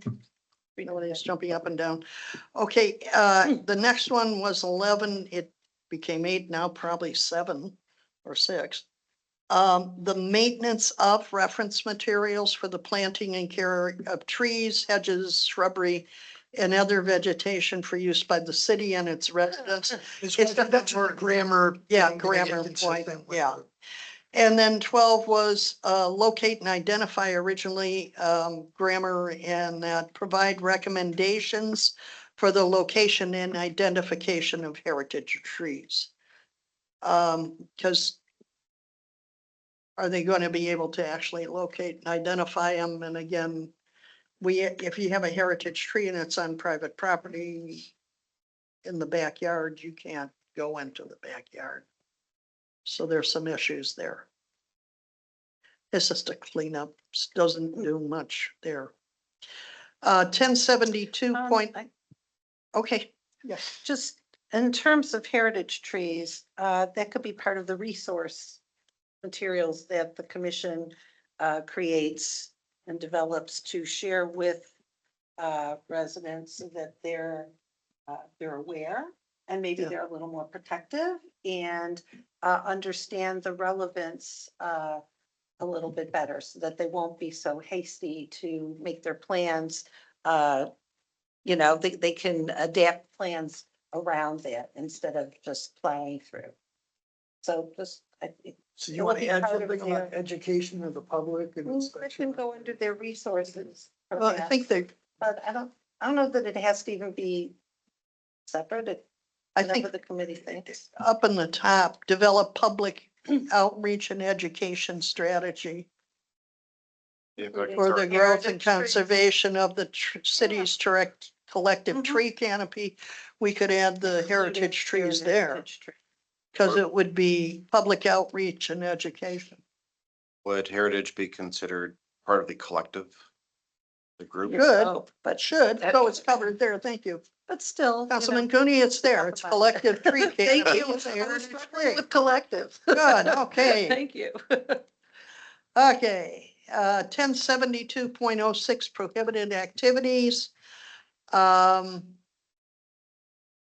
This is basically no person, entity, firm, association, corporation without privilege to do so may do any of the following: hinder, delay, interfere with the director while they are engaged in carrying, we added, the law director added, while they are engaged in carrying out the execution or enforcement of the chapter. B, Councilwoman Sachs recommended, and it's probably a good idea because it's very much clarification. That's without first obtaining written permission from the director.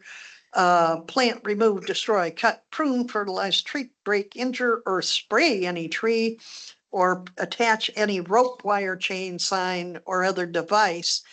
And in parentheses, at the end, we have now added, this section shall not prevent the placement of holiday decorations on trees.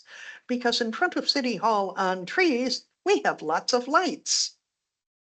And this section would actually say, don't put anything on that tree. So we added in the holiday decorations. Like a nice light. Yeah. Any problems with that? That's Nope. obviously, you have to get Pruning. approval, so. Allow any natural or C is gas, salt, brine. Yes, Would this cover trees on tree lawns? It's only public. Okay, yeah, it's public property. okay. Any tree on public property. These are public property trees. Allow any, C is any natural, artificial gas, salt, brine, water, and substances to come in contact with the soil. I see we have salt and brine. Mr. Pennington, we still salt, right? Yes, we do. And that salt does come in contact with those nice trees on our tree lawns.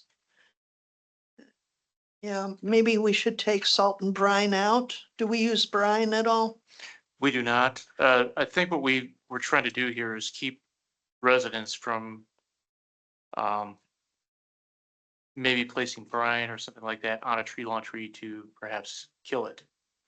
Oh, Okay, that's a thing. But that would be covered in the bullet above about destroying True, trees. true. The whole Mayor. section is prefaced without privilege to do so. And I think that covers the city putting salt in the street for traffic purposes. And if a Okay. little incidentally gets on the tree lawn. Okay. D, place or maintain on the ground of any public property any stone, concrete, brick, or impervious material or substance as to obstruct free access of air and water. Basically, this again is all public property. Cause authorized, procure a wire or other conductor charged with electricity to come in contact with any tree on any public property. The owner of the wire or other conductor charged with electricity must temporarily remove the wire. Well, that affects CEI, I guess, unless we authorize them with a fallen wire to kill a tree. Tie any animal to a tree or shrub or having charged, allow it to injure the tree or shrub or cause or allow the animal to stand unintended in any place so it can injure the tree or shrub. Okay, as long as you don't complain about dogs peeing on the tree lawn trees, life is good.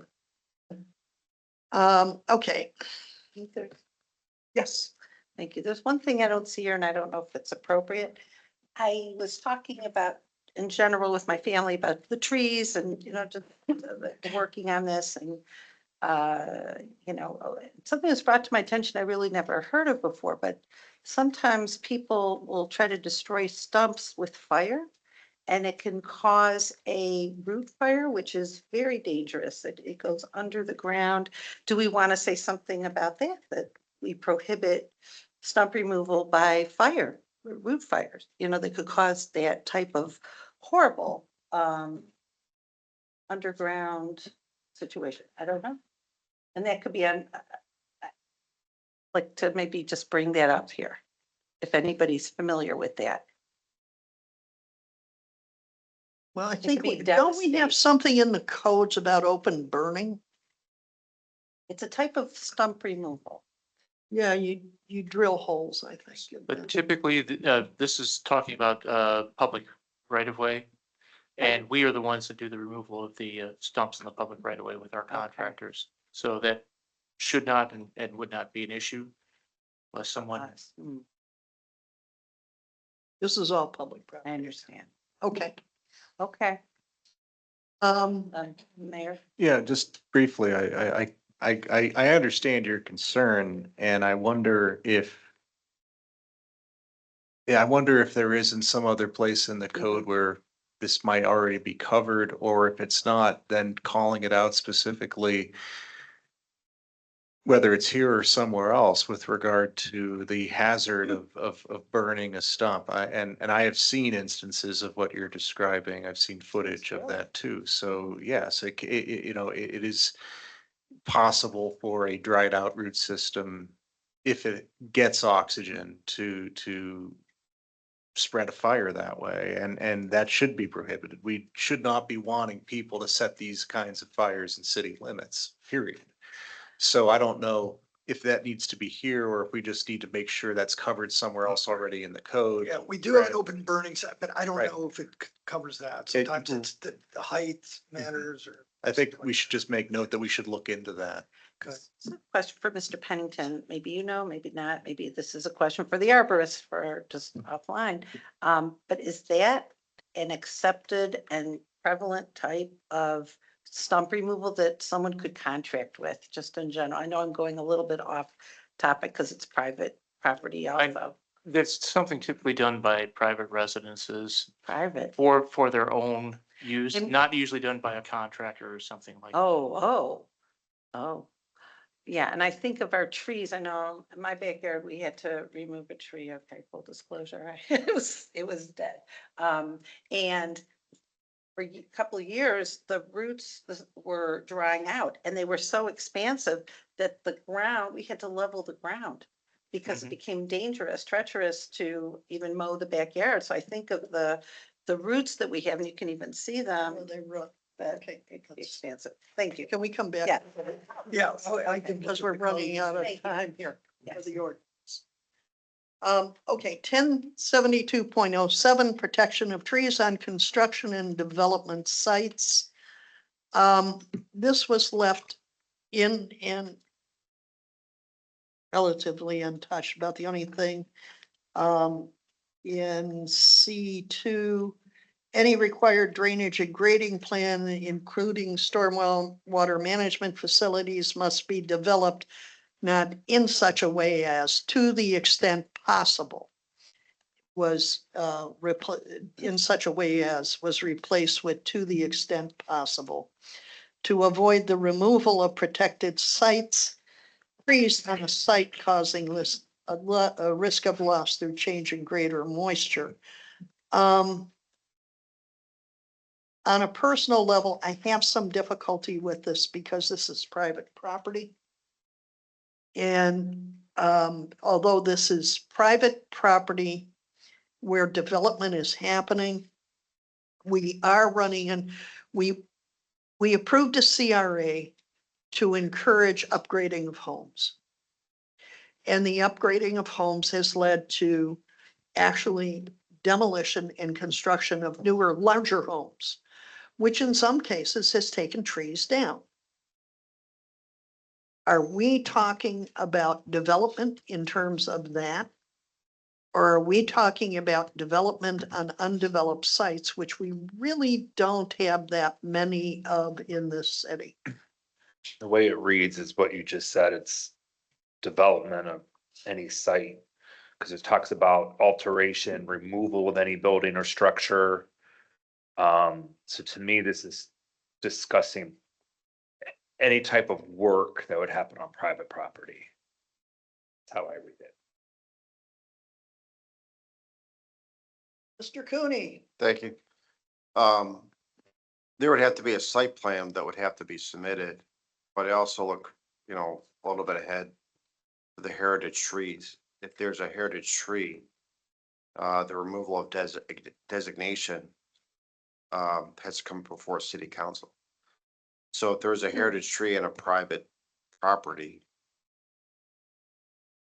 as part of the site plan, then council would have to, because eventually everything's gotta come through council.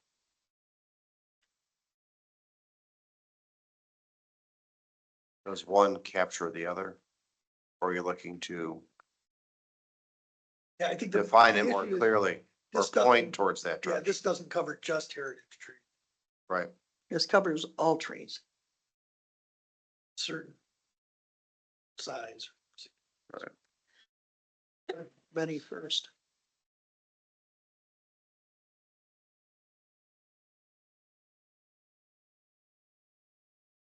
Apparently it's just me, so we'll move on. 1072.08, tree replacement requirements. As a condition of obtaining a building permit, the owner must replace all trees removed from properties subject under 1072 as follows, and it specifies the size of the tree. Or if they're unable to accommodate it, they must be met by a payment of a mitigation fee and calculated at a rate of $20 per inch of DBH of protected trees with a minimum mitigation fee of $175. Obviously, if I have an issue with 07, I have an issue with 08. However, with 08, I think we need to add as, I think we do with the removal of dangerous trees, that if the mitigation fee is not paid, that it is added to the assessment. Seems fair. With this being a condition of obtaining a building permit, would they then have to pay that fee at the time of the, before issuance of the building permit? No. Oh, Well, I think you're The- applying for the permit before it's granted. I think this is part of the site plan review is you need this tree preservation plan submitted. I guess, we define what a tree preservation plan is. I guess then the question is do you have to be an arborist or have some sort of expertise to submit it? Or can the resident themselves just say, these are the trees I'm gonna keep, these are the ones I'm not. That's, And what are the permit fees? We would need to create permit fees for removal of trees. There's no fee in our permit schedule for that. So that's a separate change though, Right. not in here. But thank you, Bill. That's something we have to consider. We have to put the permit fee in there. Like Um, I said, the review of this, it's in 08, it indicates that it's the service director doing the review of these specifications. I mean, it's not like do we need and then a seal from an arborist on this drawing?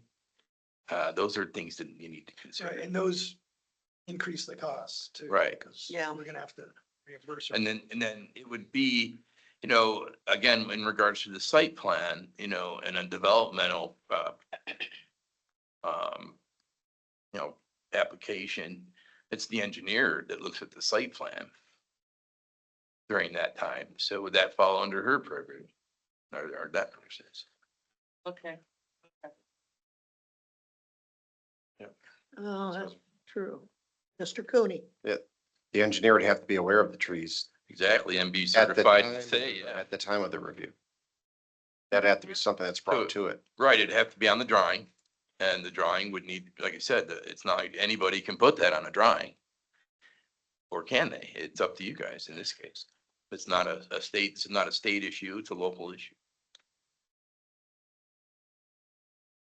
Well. Again, we're dealing with private property, mhm. so, you have to make sure it substantiates what we do. That B reads, if the property is unable to accommodate or the owner's unwilling to replace it according to the above requirements. So it sounds as if that doesn't prevent the build. I think the question we actually had was if they don't pay the mitigation fee, they can't get the permit? Is that what the way this is reading?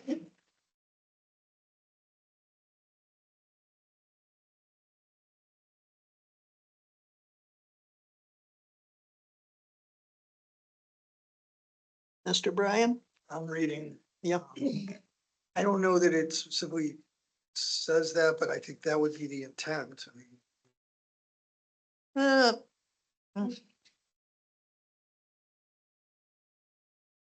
I guess, I don't know. It's not clear. Either you don't get the permit or you get the bill and then bill is owed.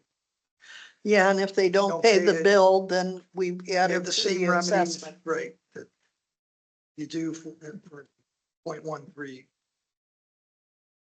So we'd add that to if they get the bill and they don't pay the minimum mitigation fee or the calculated rate, then it gets added to their property assessment in the end anyway.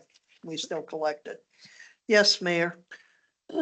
There are a couple of different ways, alternatives here potentially. One, a fee could be upfront if a plan clearly shows that no tree is being put back. Or two, anytime there's a permit, there's follow-up inspection. And before a permit is closed out, was the tree planted?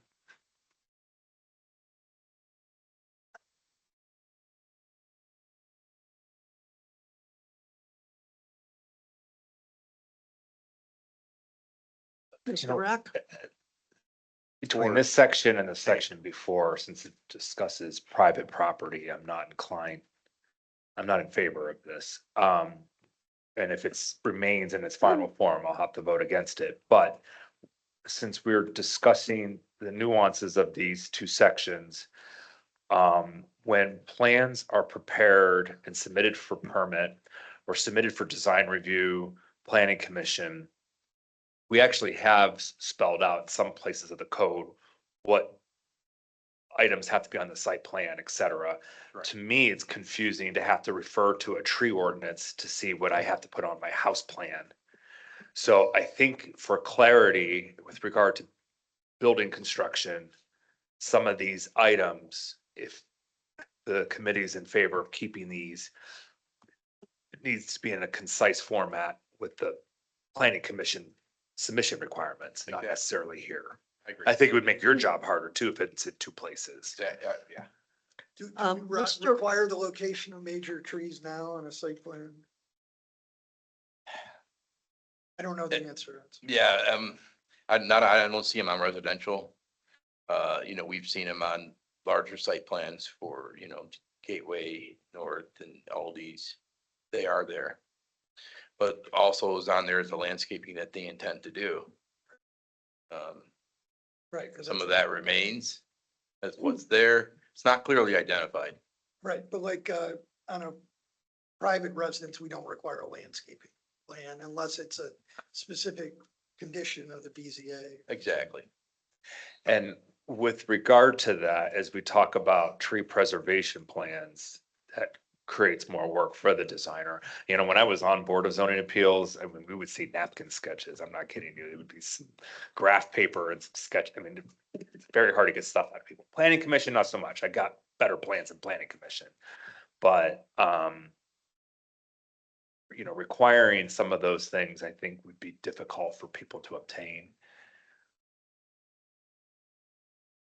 I mean, would I- it negate any development idea because there's a tree on the property? That would be, that's my opinion, I guess. Question. Is your objection to the mitigation fee or just because it's private property in general? If I had to remove a tree, let's just say I have a 24-inch tree, 24-inch wide, which is gonna cost over $1,000. I mean, I actually just removed a tree and it's several thousands of dollars, and it's painful. But if I had to pay another $480 fee after paying the Interest, taxes we interest. pay, I would not be very happy. For everything, taking down the tree, you don't want it. You don't want to, I get it. And to replace it with a 12-inch caliper tree would not be practical either, so there would be some type of fee. I understand the intent of 07 and 08, which is to encourage residents not to take trees down on their property and to continue to have trees growing on their property. The conflict, and it's the reason why this has to have a public hearing, any well-advertised public hearing. The conflict is that not everybody does want trees on their property. And that's their property. That's their private property. And the city is now telling them where there is no safety issue, no major health issue. Granted, trees are healthy. I'm not saying they aren't. But that becomes, it becomes Big Brother. When we as a city are enforcing something like this, I fully understand that the environmental movement has gotten to the point where they're sick and tired of people not listening and not being willing to commit. I struggle with forcing this down their throat versus educating them in a manner that might help them actually embrace the tree and work to keep the tree. There are houses that we have where people have fairly large diameter trunks, and the roots of those trees are beginning to destroy their foundations. And we're gonna Sewer tell them, drains. we're gonna tell them, and they are paying, as you said, if that's that large, over $1,000 to have the tree taken out. And now we're gonna come along and go, oh, no, you better give us another $700 because you said you're not gonna plant another tree. I'd probably want to tell the city where to shove it. And I think it becomes almost an overstepping of boundaries. And there has to be a way to begin to raise the consciousness of all the residents without being draconian.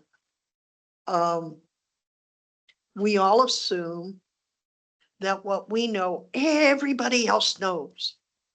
And that is not the case. It just is not the case. Just like recycling, we assume everybody knows what we know about recycling. That is not the case. And until we can actually do sustained education where we repeat over and over again, you're never going to get compliance. This just happens if somebody is pulling a building permit. You don't gotta pull a building permit to have them come on your property and take down a tree. Hmm. So if I was gonna build, I'd have that tree taken down before I pull a building permit. Then you get into, oh, he had that tree taken down. He didn't have to pay a fine. Why do I have to? Because you didn't know it was in the codes. Ha ha ha. I think it's problematic. Councilman Rock. And the one other thing is if you're doing a home project, let's say you're building a new home, tearing down a house, or doing an addition or whatever. You know, you're already going to the planning commission for the removal of the home. You may be going to the board of zoning if it doesn't meet the setback requirements. You're going to the architecture review board. But if you have to wait 4 months or 3 months to meet with the tree commission, it's just another hurdle. And you know, as the cost of construction goes around 10% increase a year is what we've been seeing the last couple of years, months matter. And so I appreciate that applicants have to go through the process that they're going through currently. I just feel another hurdle for a construction project. When planning commission already can review trees, that's within the purview of the planning commission to look at the site, and they may even recommend more trees. I mean, we have done that with commercial projects for screening purposes where we've mandated additional landscape trees. So I feel that's being covered. Mr. King. I don't see any requirement in here for them meeting the tree commission, though. No, this, That is correct. Yeah, there's no tree.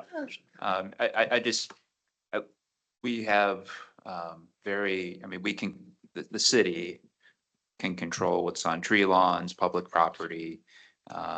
We can't normally do or prescribe anything on public, or sorry, Right. private property.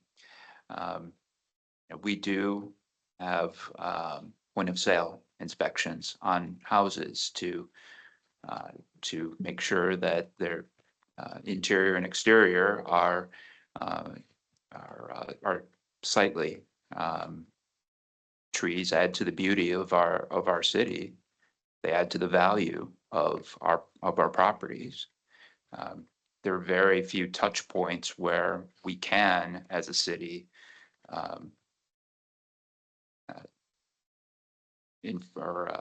recommend that people plant trees on their property. Doing this at when you pull building permits is a point where I think that we can. That's different than recommending it. This is not recommending it. This is, you will. It's and if you recommended don't, either you build it. either you do or you don't. You replace or you we charge.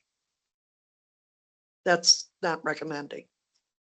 Regardless, it encourages the the maintaining of the That's canopy. the intent. I wholeheartedly agree that's the intent, Councilman King. Here's what I would say.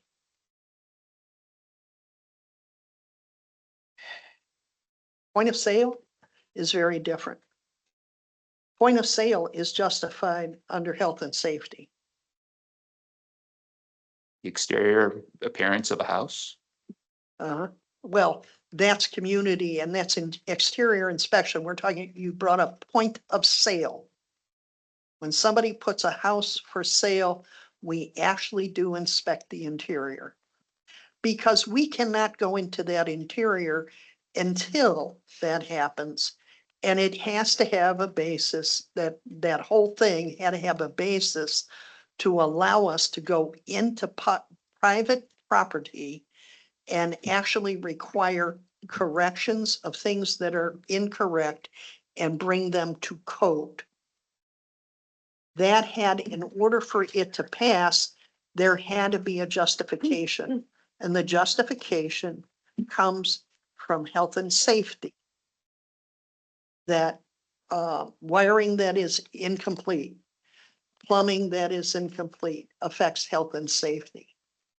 Tree limb that's diseased that may. Yes, we have in this section, trees that are diseased, we can require removal from the property. We can require that by law, with our police powers. This is very different. This is talking about, we're now not, there's no justification there because this is a tree, but we're saying we want the tree, so therefore you must. And that becomes problematic.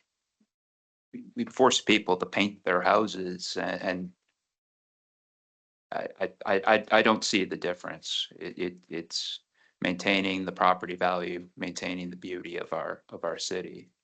I would argue that the paint on the house would be required if a house requires paint, whereas a tree is not required on the site. You could take out the tree and put grass and you still have a beautiful lawn. But, placing roof shingles is something that is required for the house to maintain its waterproof integrity. So Can I expand on that? So a lot of that is so your weather tight condition, and those are all state code backed by that, mandated by that, by local ordinance as well. The state code has nothing to do with trees. So the maintenance of a tree should fall under zoning. And I don't know what kind of maintenance you can have in a tree if it's extending over property lines. I don't know if you guys can consider that kind of thing. So Okay, I'm gonna, Councilman Cooney, and then poor Micah's been sitting there waiting to jump out of his seat. So Councilman Cooney, and then we'll go to Micah. Okay, my thought is in regards to removal, we're trying to promote tree canopy, we're trying to improve the collective tree inventory. If there is a removal, we should be aware of it, like what trees are being removed, especially if it's a heritage tree, because it's part of the inventory. That's probably a question that should be asked at the very beginning when the permit is applied for. But also that question should then be brought into if something is going to be removed. How do we replace, because they're trying to improve the canopy? And that's where it'll come into the tree commission. I don't think we want to prohibit development, but I think we should be aware if there's a heritage tree, if that is going to be a question that the homeowner asks for if it should be removed, because they have to come before council. That assumes that they have identified a heritage tree on their property. Right, so we're really kind of putting out this burden as part of, which I think is a separate conversation in regards to the upcoming review of the contract that needs to be completed and identified and brought into the inventory. And I don't want to go into discussion of the contract right now, but something to put a pin in it for that. So I think it should be, we have to identify it early. We want to promote development for the housing. If they're making an improvement, I agree. Probably if we're going to assess somebody $400, it kind of adds insult to injury. But how do we become aware if something is removed and if it should be replaced?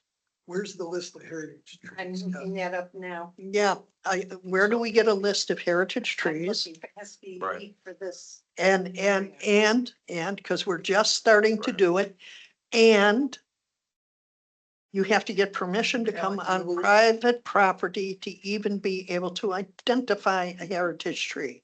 Alan does I not- understand that. Yeah. Okay. So these may be building permits that have nothing to do with, there might be a heritage tree, but the city would be totally unaware of it. So I just looked it up. Let's, Moses Cleveland trees. let's, Okay, I love let's it. let poor Micah get Moses Cleveland. his passionate defense, This is great. as I know he can. Thank you. Councilwoman. On the heritage trees, if you look at 107209C, on private property, it has to be approved by the homeowner. So this is not something that we impose on someone. It's something they would request. Please give me a heritage tree designation so I can protect it. It's not something that would be done against their will. As far as like the tree removal, there are plenty of things the city does purely for cosmetic reasons, right? We've got setbacks, you have to have a garage, you have to have your building a certain height. Those aren't safety things. They're not state required. They're just to maintain a uniform look of the city that, the trees would easily fall in with that same group of requirements. It's just a cosmetic thing. But on top of all that, for both section 07 and 08, they only apply for properties that are subject to provisions 1466 and 1468. If you look at those provisions, those are for redevelopment of properties with certain characteristics. I don't have it in front of me, so please don't quote me on this, but I do believe it's at least an acre that the plot has to be, which means that like 99.9% of residential properties in the city would not reach that. So really just talking about large parcels and like commercial areas where if you want to redevelop it. So it's not about residents, it's about a commercial oversight. And if I'm wrong about that, please correct me. But I looked at this a while ago and those sections are talking about larger properties where we have to do water abatement and drainage and a bunch of other stuff already. So this is not your average homeowner wants to add on a bedroom and you get stuck with all this crap. I need to know, we're past 8 o'clock. Is the committee willing to go to 8:30? I mean, we're only halfway through this document. Well, we've actually made great progress We did. tonight. We have another meeting on the calendar for June. I mean, we could And then finish continue. this up. I don't know that we would. Thank you finish for up- bringing that to our I don't know that we'd attention. Finish up by So- 8:30. So I think Micah brought up a good Very point. good point. We need to look at 1466 and 1467. And then look at where it would apply, because obviously all of us, we're thinking about homes. And if this does not apply, this would apply then to developers like that are coming in, I think 1467, isn't that? I think stormwater pollution prevention plan, 67. 67. It 66. says 66 or 68. Oh, it's 66 and 60. Yeah, we're gonna have to We're all look. just, like, With 66. delirious now because it's so late, right? Bill, What's with si- 66? What's 66? Site development. Yeah, and it's actually construction requirements. Yeah, so I mean, it's. Does that apply? Does it have a minimum Rebuilds? size? See see anything about the size. of The parcel. issue's gonna come in with the rebuilds. Sorry, The issue will come in with the rebuilds. right. And then what's 68? That was 68. Okay, and 66? 66 is. Inspections penalty. Sorry, I'm just trying to be helpful here. So this is 1466.03. Applies to earth disturbing activities of 1 acre or more involving new, relocated, or expanded underground cables, pipeline, residential or commercial, which it's included, but again, it calls out the 1 acre specifically. In 14. What does it call out? Slow down, Sorry. Micah. 1466.03 projects to which this chapter applies. This chapter applies to earth disturbing activities of 1 acre or more. Yada, yada, yada. So it would be large development projects, still private property. Well, yeah, but But actually, 146803, it says the same sentence without the 1 acre. So I think if we're going to say and, let me see, or it says or, never mind. Section, 1 acre or more. I guess maybe you could, Yeah, I'll look at it. yeah, Yeah, look at that. Because that may actually, if it really does eliminate everybody, all the residential homes, that resolves the problem of the homeowner. Now, that may not satisfy some people who were hoping to retain all those backyard trees, but it, we walk a fine line, we do. And I think we need to recognize that. If I may, one last thing, Yeah. Mr. Rock, 146804 says it does not apply if it's less than 1 acre. I don't know why it's different like that. Oh, well, because our codes are like that. 146804D. So in either case, less than an acre would be exempt. Thank you. and I guess if that's the case, then I would want to, Be strip mining operations. reinforce that in this, or in this code about the 1 acre, just so it's clear. If that's what that means. You'd want, My question is if we're gonna Enforce it. keep these sections, Data. and if that, whatever those other sections were, include the acre, I would want to reinforce that And here, put that in this is 1 here acre, just so that it's it, clear. that this applies to, 1 acre. instead of referencing back to those, this applies to development on 1 acre or larger. Okay, then that, I think, that excludes, as you said, Michael, what, 90% of Double all lot. residential homes? Multiple lots, right? Yeah. Yeah, you'd have to have a few. That doesn't. Yeah, but if somebody has multiple lots putting together.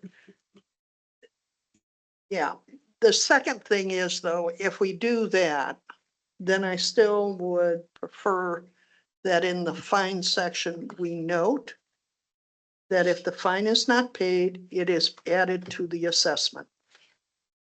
Period. That ends it. The fine would then be paid. It's how we handle grass fines. I think it's. Right, and we do it the same way for 0.13 for hazardous trees. Yeah, for the hazardous trees. The hazardous trees, I mean, I think the original suggestion that I made on that was for it to go in this section. Hazardous trees. Because hazardous trees are a safety issue. Right, but that talks about if the city has to step in and abate the Yeah, nuisance. if the city has to It's the do it, problem. then it goes on the assessment. All right, there was no real willingness to go to 8:30, although we made it to 8:17. So, how about if I'll entertain a motion to adjourn. We will pick up here, which means at the next meeting, we will have trees done. The next joint meeting. Yes. Joint on meeting. June- You just I'll tell jinxed you it. when it is. Yep, Because we need to get to weeds. Oh, boy, and we get to weeds. June 9th. Move to adjourn. I second. All those in favor? I I think that motion passed. A lot of good work done. We finalized things tonight, gang. Thank you, and for, I am